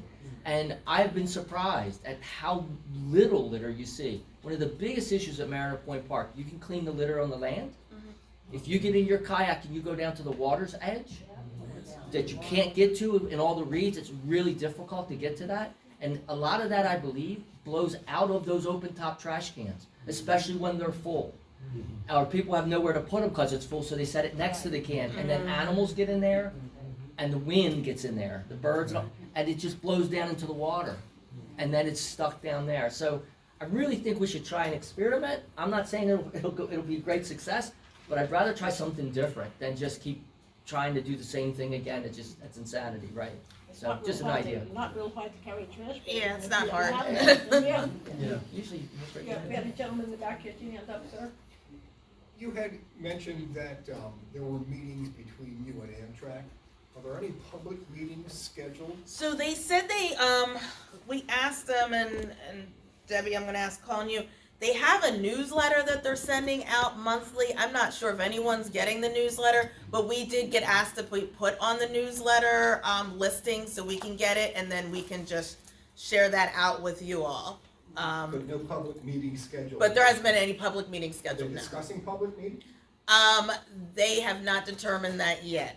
And I think that is because they're still at the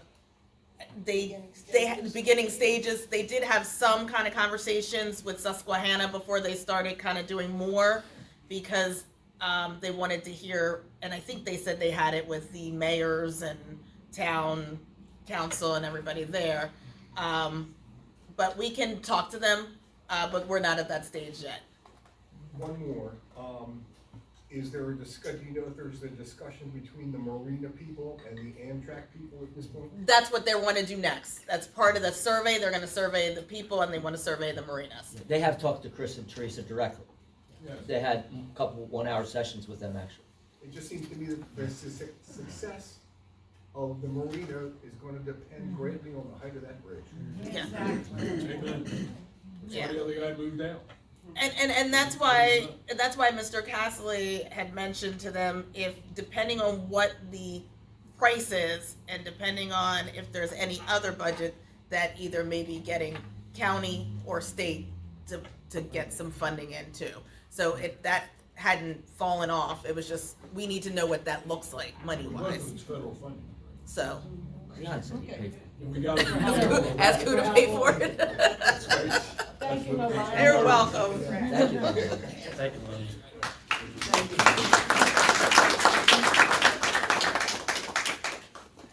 Lauren? I will keep it brief. The new council, the District B seat was appointed, the new council member, Allison Imhoff. She was appointed on April 22nd and hit the ground running the next day for the budget work sessions.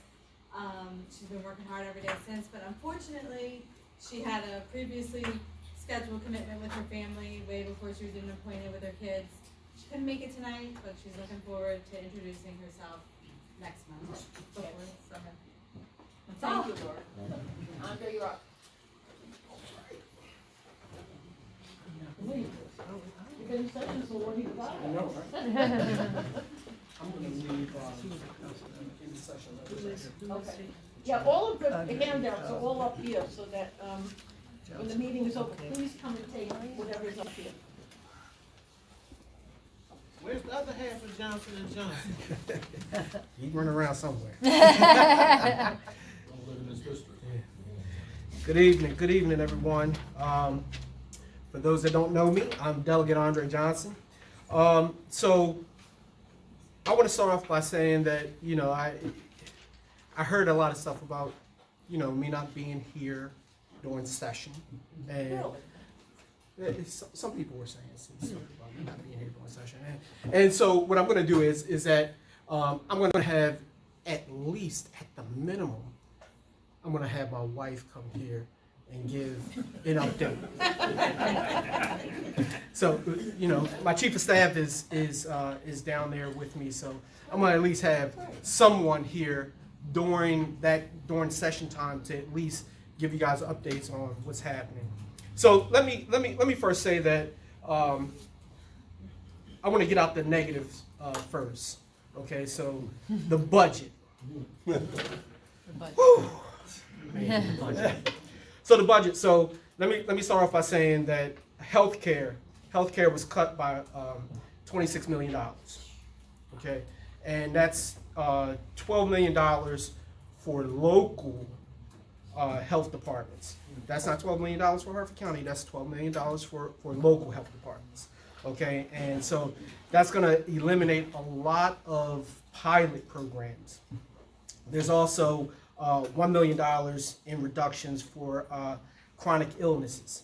Okay, tax increases for business-to-business taxes is going to be a 2.5% increase on business-to-business taxes. 3% on IT services, 1% surcharge on capital gains income of people that are making over $350,000 a year. Increase in gambling, cannabis, and digital services. So, you know, those are some of the lowlights that are going to happen as far as the tax. Get the $5 a tire we now gotta pay. I'm sorry. Well, yeah, that's something too. Education. So education. There's going to be temporary pause on teacher professional development. So there's a freeze on funding for community schools for 2 years. Reduction in programs for English learners. DDA, there's a reduction of $200 million in funding, which takes us back to 2024's budget. All right, so it was going to increase by $200 million. It's going back to 2024's budget. Increase in fees for vehicle inspections, $14 to $30. Cannabis is going from 9% to 15%, and sports gambling is going to be higher. So I'm glad that I got all that out the way.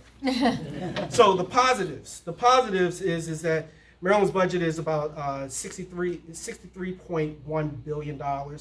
We're going to address the $3 billion deficit.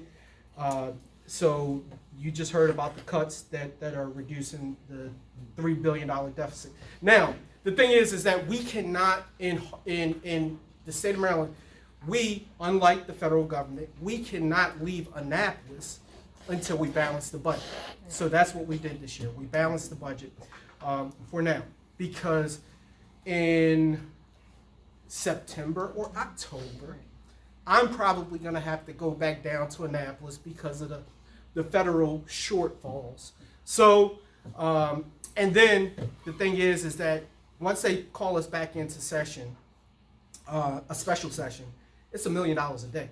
So that's our tax dollars going right down the drain. So education, K through 12, public education is going to increase to $9.7 billion. That's $551 million, 6% increase from last year. Higher education is going to be a 13% increase. University of Maryland is going to be reduced to $111 million. Healthcare, Maryland Department of Health is going to get $19.6 billion. That's like I said earlier, that's a 1.3% decrease from last year. See, fiscal responsibility spending is $2.3 billion, spending reduction. Rainy day fund is maintains at $2.3 billion. So our rainy day fund is still solvent. Economic development, job creation, we put $750 million into economic growth to invest in 2,600 jobs. So that's the budget. So what I did this year. So like I said, the intercession letter is right there on the table there. But I wanna highlight something that one bill that I did this year, because I did 9 or 10 bills this year. But the one bill is HB 960. Now HB 960 was I called it, what did I call it? I called it the Ratepayer Freedom Act. Yes. Ratepayer Freedom Act. She's got the sheet. I got the sheet. So what the Ratepayer Freedom Act was that during the interim last year, what I did was that I did a lot of research on, because we knew that our energy bills were going to go up. So I did a lot of research on energy, how we get energy. This whole energy thing it's massive. No one in this room knows anything else but BG&E, right? Yes. However, there's this thing called PJM. PJM is an entity that has 13 states in it that controls all the energy.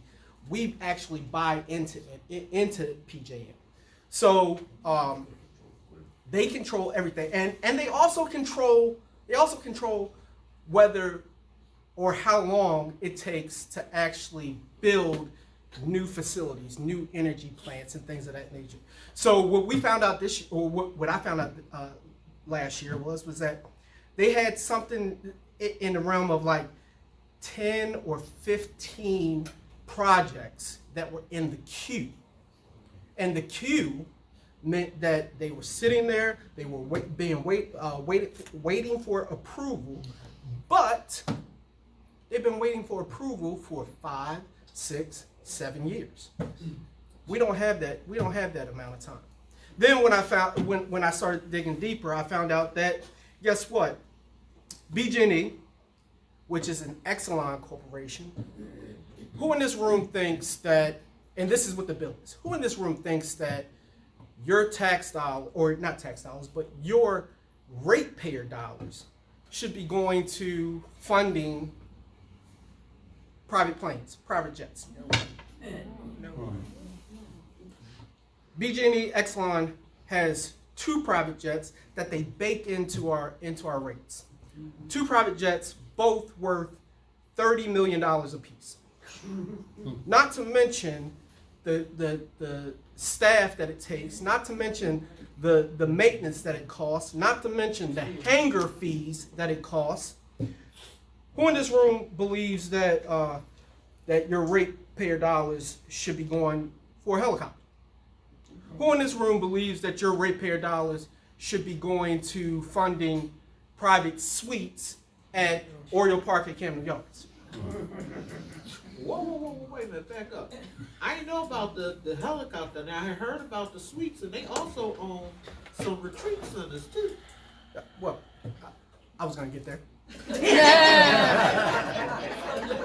Well, if we're paying for the suites, can we go watch the games then? I'm just wondering. But the issue is that all those things have been baked in. Who in this room thinks that does anyone know about trade association dues?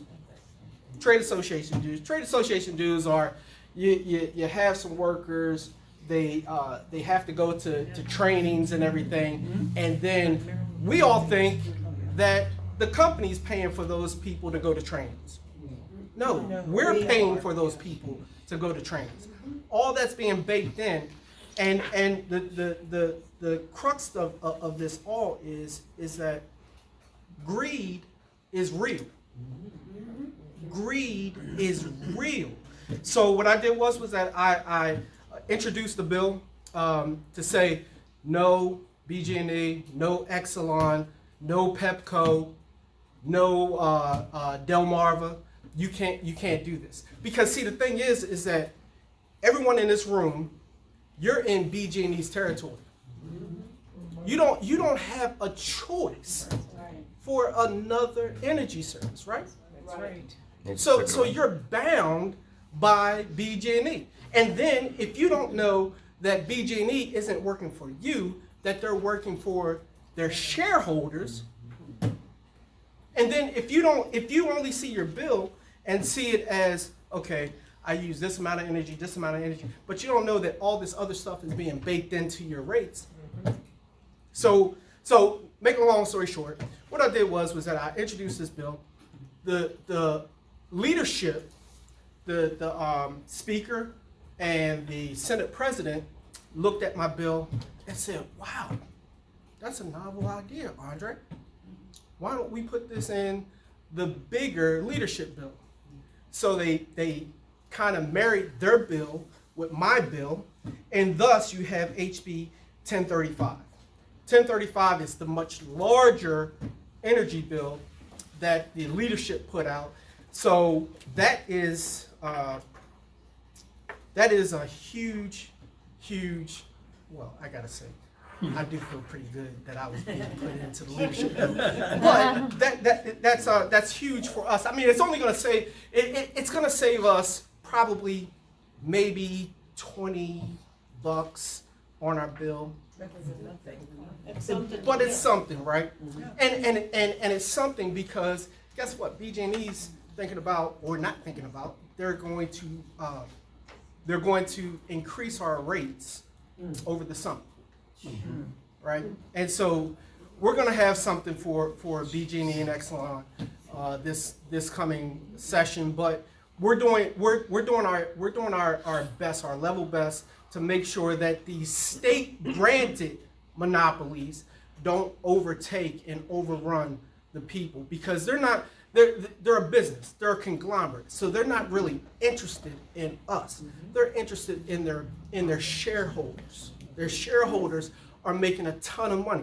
That's why I said no one knows about 2 planes. No one knows about a helicopter. No one knows about luxury suites in Camden Yards, luxury suites in at the National Park. And then the final thing I want to say about this too is that if you're a state-granted monopoly, why do you don't have any competition, right? Right.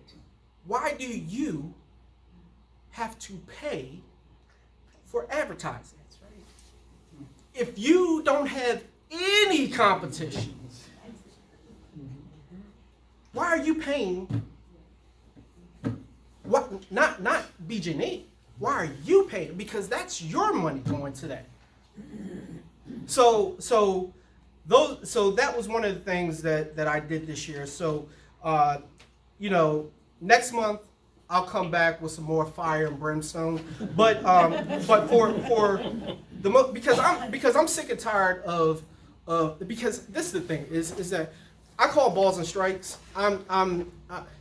I say all the time I believe in democratic values, but what I do believe in, I believe in people over party, and that's what it's all about. Is what's going to affect you is what's going to affect the community and what's going to affect our future as a community. So with that, I'll take any questions. With the energy thing, when do y'all plan to get to the heart of the matter, which is these plant closures and looking at other sources of energy? I mean, so you took 3 power plants offline. See that's well, you're right. I'm gonna say this because with everything, there's a kernel of truth in everything, right? So 3 plants went offline, but they were gonna go offline anyway. There was nothing that we could have done. This is the thing is that they were gonna go offline. We were having negotiations with them. Right. They don't have to tell us, the state of Maryland, that they're going offline until 30 days before they go offline. So they negotiated all the way up to 30 days, and then they said, we're going offline. We tried to give them sweet spots, we tried to give them the world and everything like that, but they were going to go offline anyway. Did you offer the 2 planes? I'm sorry? Did you offer them the planes? No, but I wish.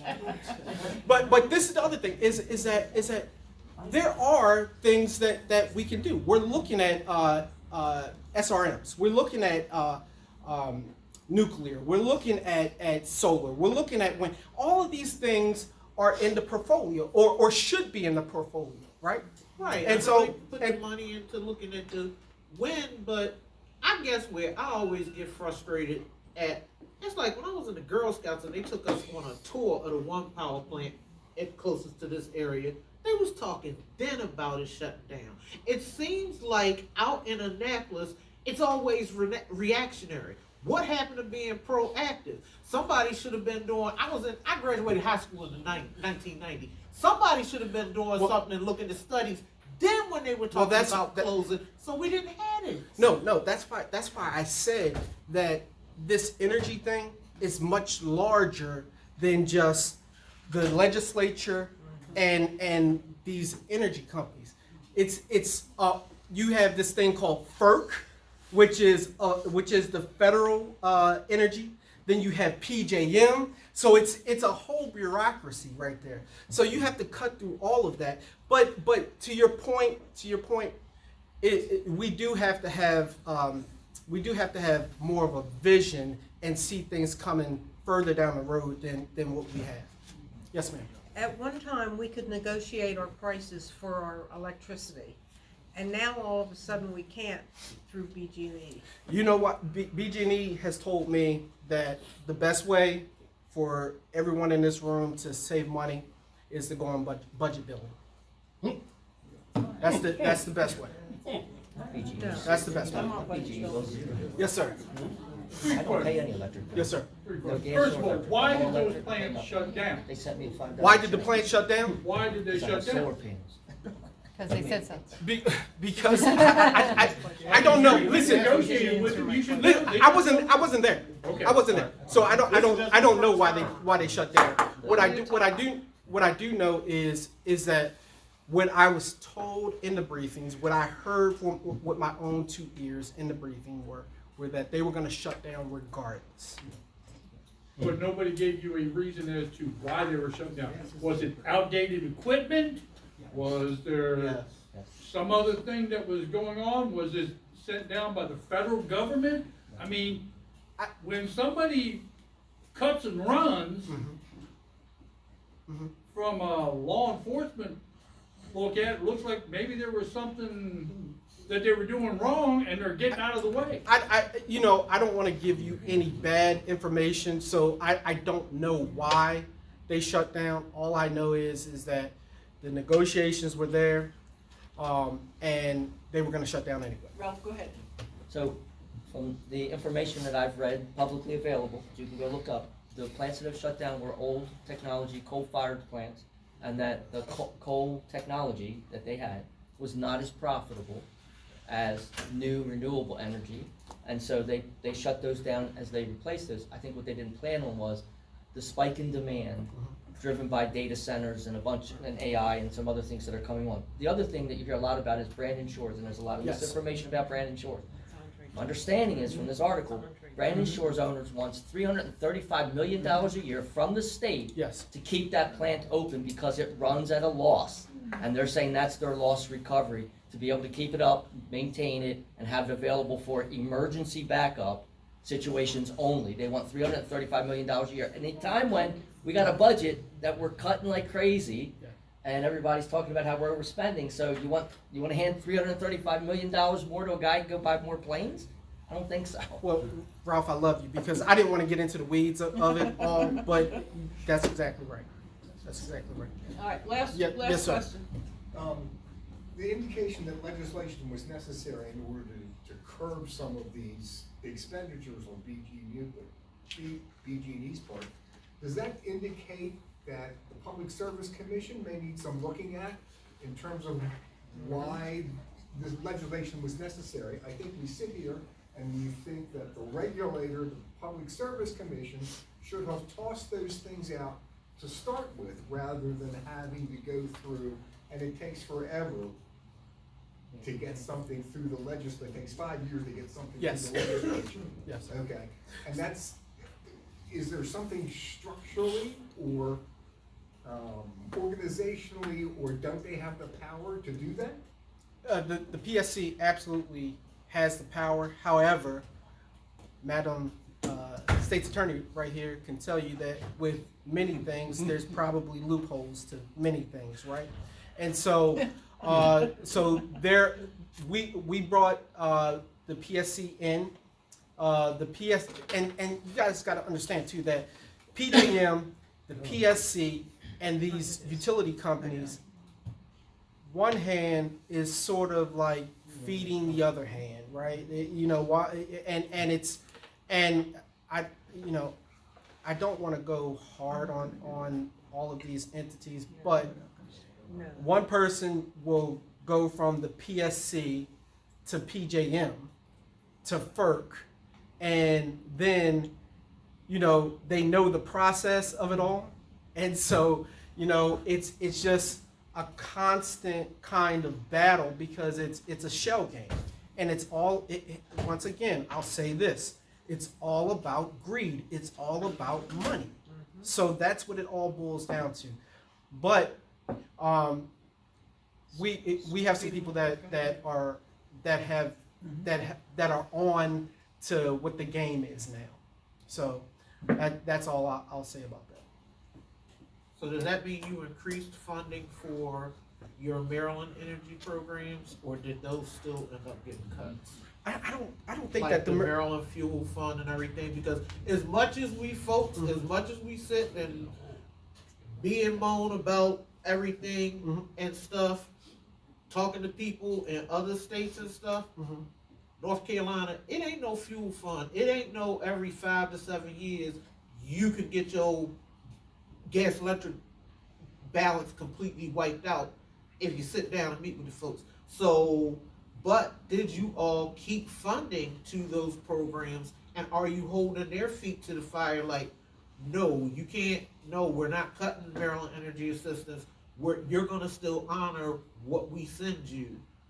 Because if we're not doing that, then how are the people supposed to get through if you all cut that? No, I don't think that, and I'll have more information on that for you next month, but I don't think that that fund was cut. Absolute last question. Yes. All right. My understanding is that every consumer of electricity in the state of Maryland, their BG&E bill pays into a fund that only businesses can access to be able to decrease their energy consumption.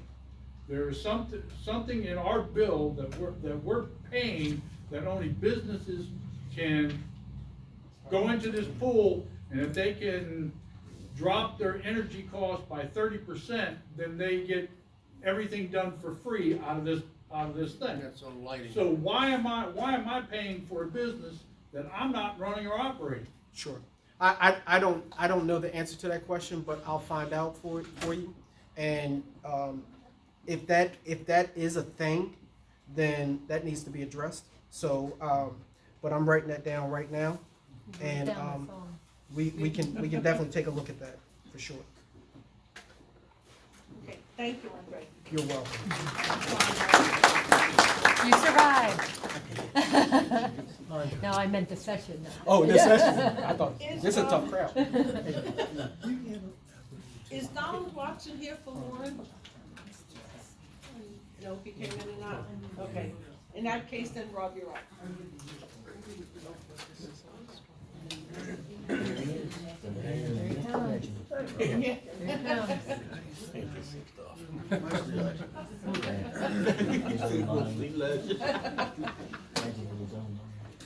Well, the cameras at Hartford Square are finally going in, and that job should be completed by mid-June. That's been a long time coming, and I think it'll be a big asset for the community and also for the policing agencies within our county. Cunyon Field was resodded and reseeded. That job is complete, and they're trying to encourage people to stay off of them while they're finally getting acclimated and rooted and settled in. Edgewood Skate Park, that was a 755 Alliance grant that was done down there. It's underway, and the fitness trail will be next. I'm sure it's coming up as soon as we finish up with the skate park. There were discussions with DPW, with signage and regarding speed bumps at Beacon and Hartford Square.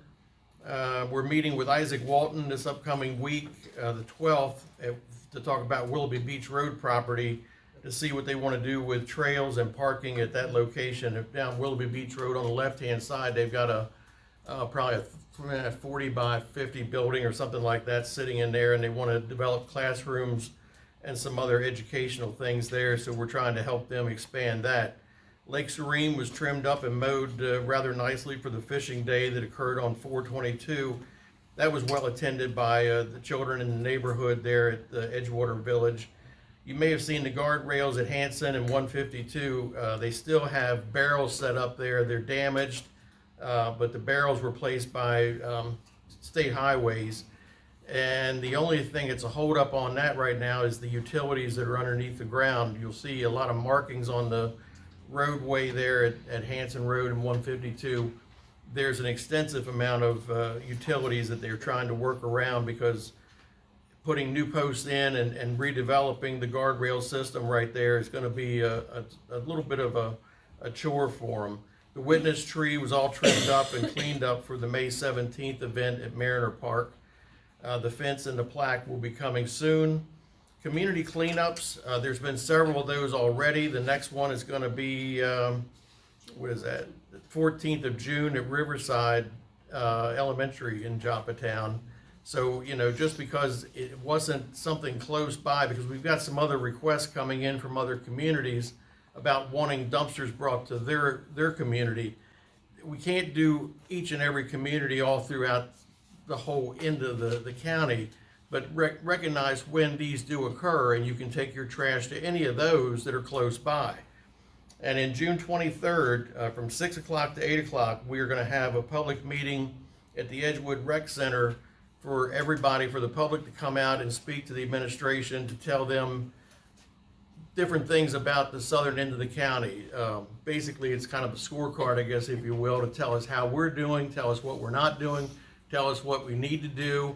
It's going to be a little different than the prior two, because you heard a lot from the department heads in the prior two. This one's going to be more devoted to listening to the public to see what it is we need to hear from you. And what date is that? It's the 23rd of June, 6 o'clock to 8. I think it's a Thursday evening. Okay? Adam. Two comments. Mhm. We have never had a Southern County Task Force meeting that has not been on Thursday night.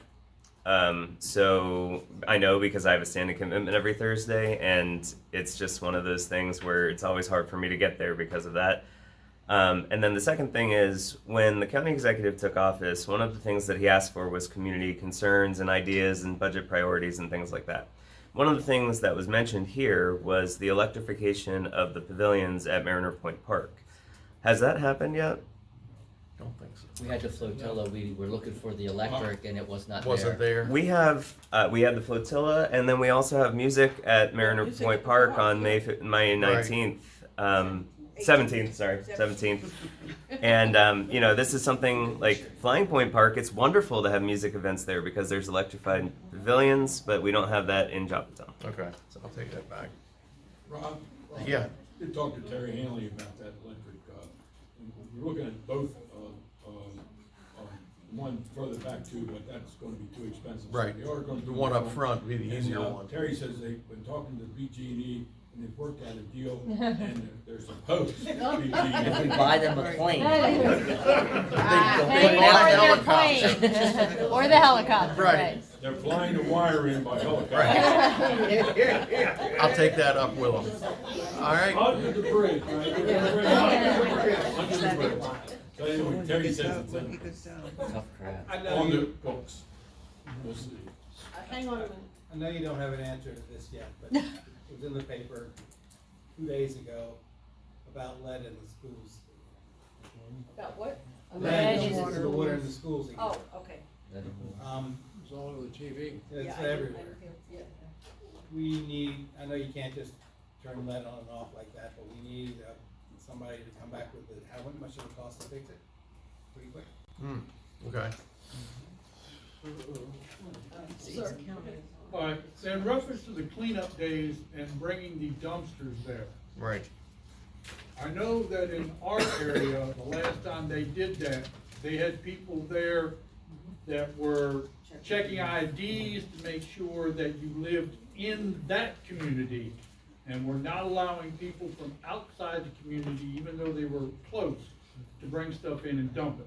Because there's a problem with people bringing stuff that's not supposed to be dumped and putting them up in there and driving off. So they're trying to restrict it just to the people that live in that community.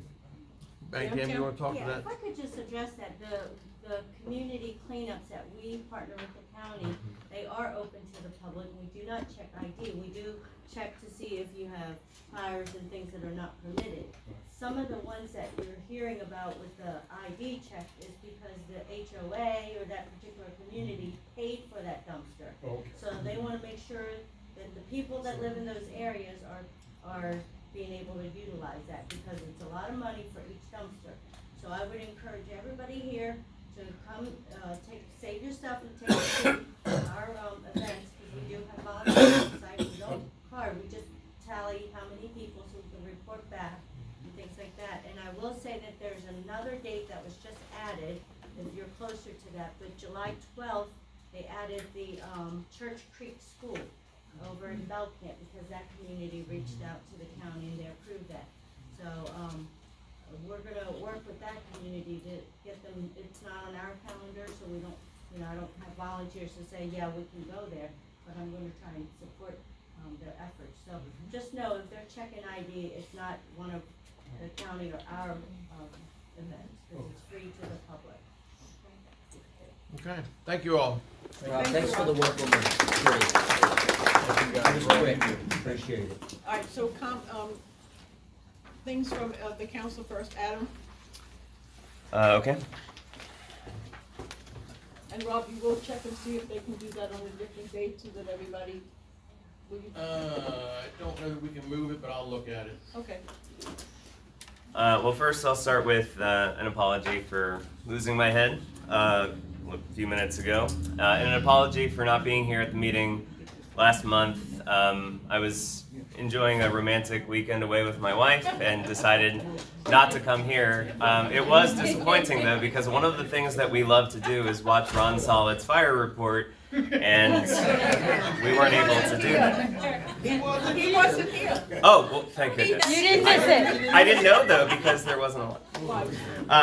To watch the rerun. Now, one thing I will say is that there are people in our community who are blind. There are people who are deaf. People who are busy on Monday nights or working on Monday nights, or people who can't drive, or people who are physically challenged, or people who don't feel comfortable walking into a law enforcement office for one reason or another. And I will not apologize for advocating for them. And I will come and tell you to your face instead of calling Paula to tell you that they should be listened to and that they should have access to the information that's at these meetings. I have a few things that I have to announce. First of all, this Friday night at Joppatowne High School, there will be a one-act performance, 3 one-act plays that's going on. That's at 7 o'clock. It is absolutely free, and they will take donations if you would like to, but it is free. The cost has been covered by Joppatowne High School alumni. And it's going to be a unique experience. If you're not familiar with drama, it's going to be in the Black Box Theater that was part of the renovation of Joppatowne High School, so it's not going to be in the auditorium. It's going to be a much more intimate feeling. So if you're interested in that, it's Friday night at 7 p.m. at Joppatowne High School. Just be aware, as it is with anything with Joppatowne High School, leave your bags in the car. You may need your ID, and you will have to go through a weapons detection system. The Joppa Development and Heritage Corporation meeting will be on May 19th, which is a Monday night. That's at 6 o'clock at the Joppatowne Christian Church building at 725 Trimble Road. Speaking of Joppatowne Christian Church building, Joppatowne Christian Church, some of you may know that my predecessor and the original preacher of Joppatowne Christian Church, Lauren Deckard, passed away last month, and he was the original preacher of that church, of our church. He started back in 1967, and so a lot of people have been asking me. It looks like it's not 100% for sure, but it's like 99% sure. His memorial service is going to be on June 7th at 2 p.m. at the church building. We are going to be live streaming that, and it's going to be broadcast downstairs and possibly outside, depending on how many people come. We do have fire codes that we need to follow, so we are expecting a big crowd, so keep that in mind. Also, at the Joppatowne Christian Church building on June 30th and August 27th, there will be 2 American Red Cross blood drives. They are spaced far enough apart that if you give at one, you can give at the next one. There was one today at Joppatowne High School as well, so we're far enough away from that. I did get more feedback today at the blood drive. John, 2 months ago said that he would love to see a Saturday blood drive.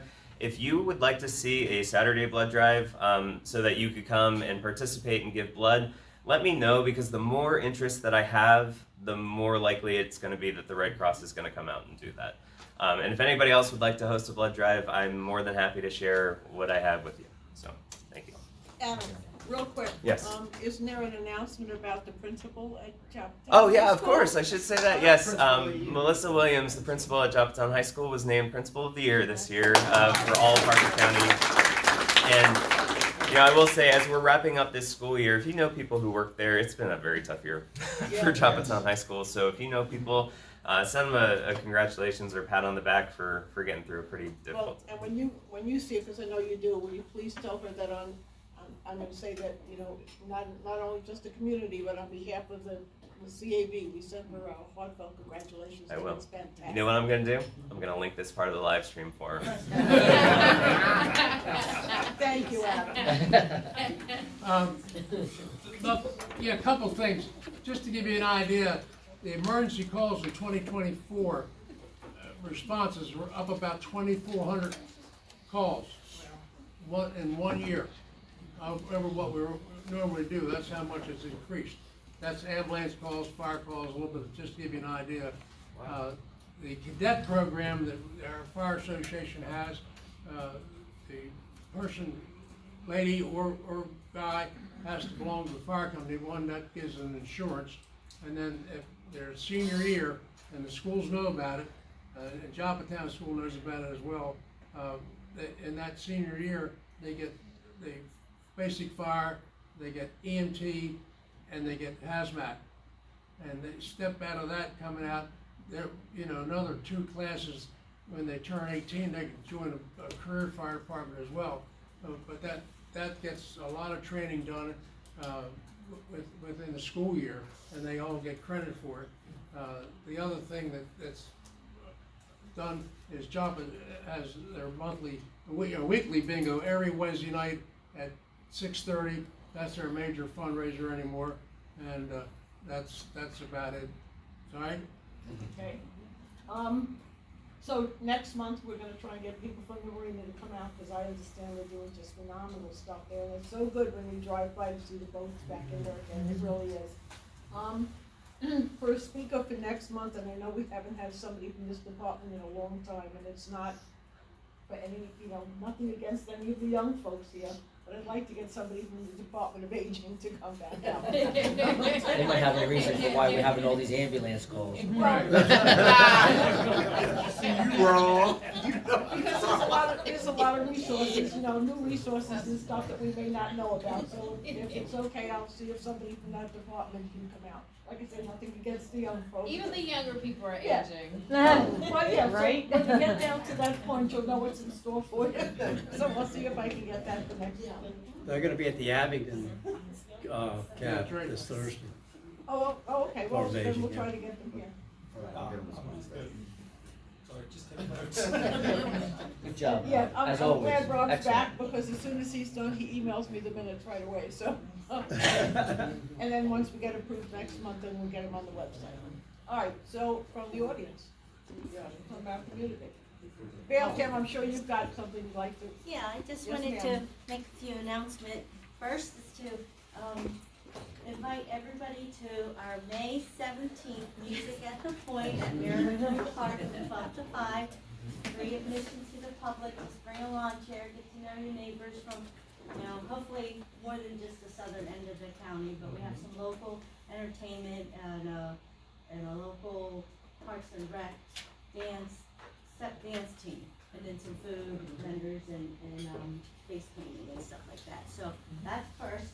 This other thing that I wanted to share is that if you've been following our page at 755 Alliance on Facebook, because we don't have staff to maintain the website, but we do post when we have a chance, a student intern. The farmers market, the first Sunday market, has been operating at the American Legion. We just had our second one Sunday.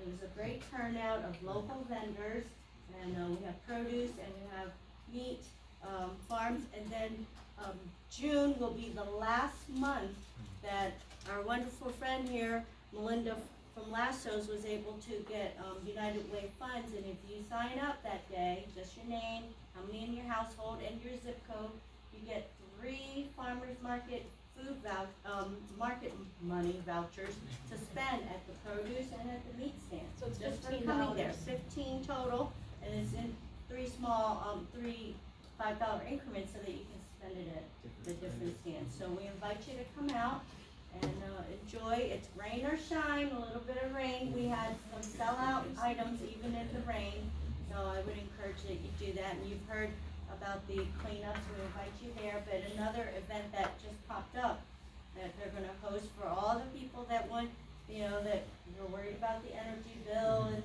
what it's costing in gas and all that. Harford County Link is also hosting a Bike From Work event. I know you hear about the Bike to Work that starts in Bel Air, but the Bike From Work event will be on May 13th. It's a Tuesday night, so Adam, you should be free. All right. Starting at 4:30 at the Edgewood Library. There's going to be vendors, food, music, giveaways, and then of course, I think a bike parade. So come out and enjoy that too. Okay? So that's it. which night? That's May the 13th. It's a Tuesday night. Okay. Okay, and then next meeting, I'll tell you about Dump the Pump, because they're looking for people to ride the transit for free that day, and then take the whole route tour. So, anyway, we hope to see you at the next market date, which is June 8th. It's actually the second Sunday. That's the only one that's off the first Sunday thing, but June 8th at the American Legion. Thanks. Real quick, so Bonton can introduce me a little bit. My name's Melinda Velez, and I'm actually the project manager for the Enough Initiative for our Edgewood, Joppatowne area. So the Enough Initiative is actually an initiative from the governor's office. There's 26 different grantees that were awarded around the state. and our area was chosen. So it's pretty much the 21085, 21040 zip codes that we're working with based on our census data. And so there's 4 pillars that are kind of interesting, I think, that you guys be like, oh, this is wonderful, we're thinking about them. So it's children, families, and communities, healthy families, hence what we're doing with the farmers market, economically secure families, safe and thriving communities. And so I've spent the last 4 months doing a lot of community work, asset mapping, kind of hearing what it is that some of the community needs are. I've been working with the Joppatowne Rec Council, really heard their need, that they needed a lot of support with regards to supplies, was able to work with the local management board to get an extra $15,000 in so we can buy some supplies to kind of help the work that's happening there with our kids. So we're really excited. We got to share some of our work with the Governor's Office of Children a week ago, and they just couldn't believe how enthusiastic our community has been with regards to, let's do this, let's really make a change for our community. And so we were able to move from track 1 to track 3, which is implementation. So there's some really great things that are going to start coming and moving and bubbling in our area. And it's so nice to see so many of you in the room that already are like on the bus. But I'll kind of just come in and share the great news. And I'm always here to listen, to be like, hey, this is kind of what's going on, or we still need this, or this is kind of a need, especially with this. We're actually talking about, fingers crossed, that we're going to create a community resource center here in the 2140-2185, which would be able to provide services here in our community where we need it, so you don't have to have transportation to get there. And along with that, we'll have hub services to go out to the different centers for those who cannot get there, don't have access, etc., so that we're able to get the services where it's so needed out there in our area. So super excited, just seeing you all over the place, but now you know who I am. Thank you. Two for you. May the 13th, they're both Tuesdays, May the 13th and June the 10th, starting at 10 a.m. If you go to the Epic Center in Edgewood, you can get free produce. Okay. As much as you need. So they're doing that. It doesn't matter on income. On Friday, May the 16th, starting at 5 p.m. to 8 p.m., they're having mental health. They're having the family wellness night. That's the Mental Health Core Service Agency. Also at the Epic Center? No, that is at Ripken Stadium. That's at Lido's Field at Ripken. So they've done this now, it'll be the 4th year that they've done it. So they have lots of things out. They have the axe throwing. So Adam, you want to come out and get your frustration out about the live streaming? Do it. And everything and stuff. But that's the Mental Health Core Service Agency for the county, because May is Mental Health Awareness I guess Month. I'm the person of the hour. Not you. Put Bob's face up there. Don't forget May 17th on your way to Music in the Park. Come through Rumsey Island for the yard sale. That's right. That morning is the yard sale in Rumsey Island, so you come on by. Because I saw it on nobody Somebody here, a couple months ago, asked me for Pathfinder stickers for the front door. I have them with me, not after all, I had to have them with them. So if you have patterns on there, you want the sticker for your door, let me know. All right. Hang on for a second. Okay, Bill? Real quick, I want to thank everybody for the participation in the flotilla, and announce there's a meeting with the Attorney General's office Thursday to see how that lawsuit's going. Oh, good, okay. Yeah, if you want to stick a raise your hand, Ron's got it. And all of the flyers are all up here on the front table, so please, because whatever you don't take, I end up having to take home and go through them and see which ones have passed, so please take them. If there's nothing else, and the meeting is adjourned. Ms. Paul, you coming to the flower park this weekend? The Bel Air,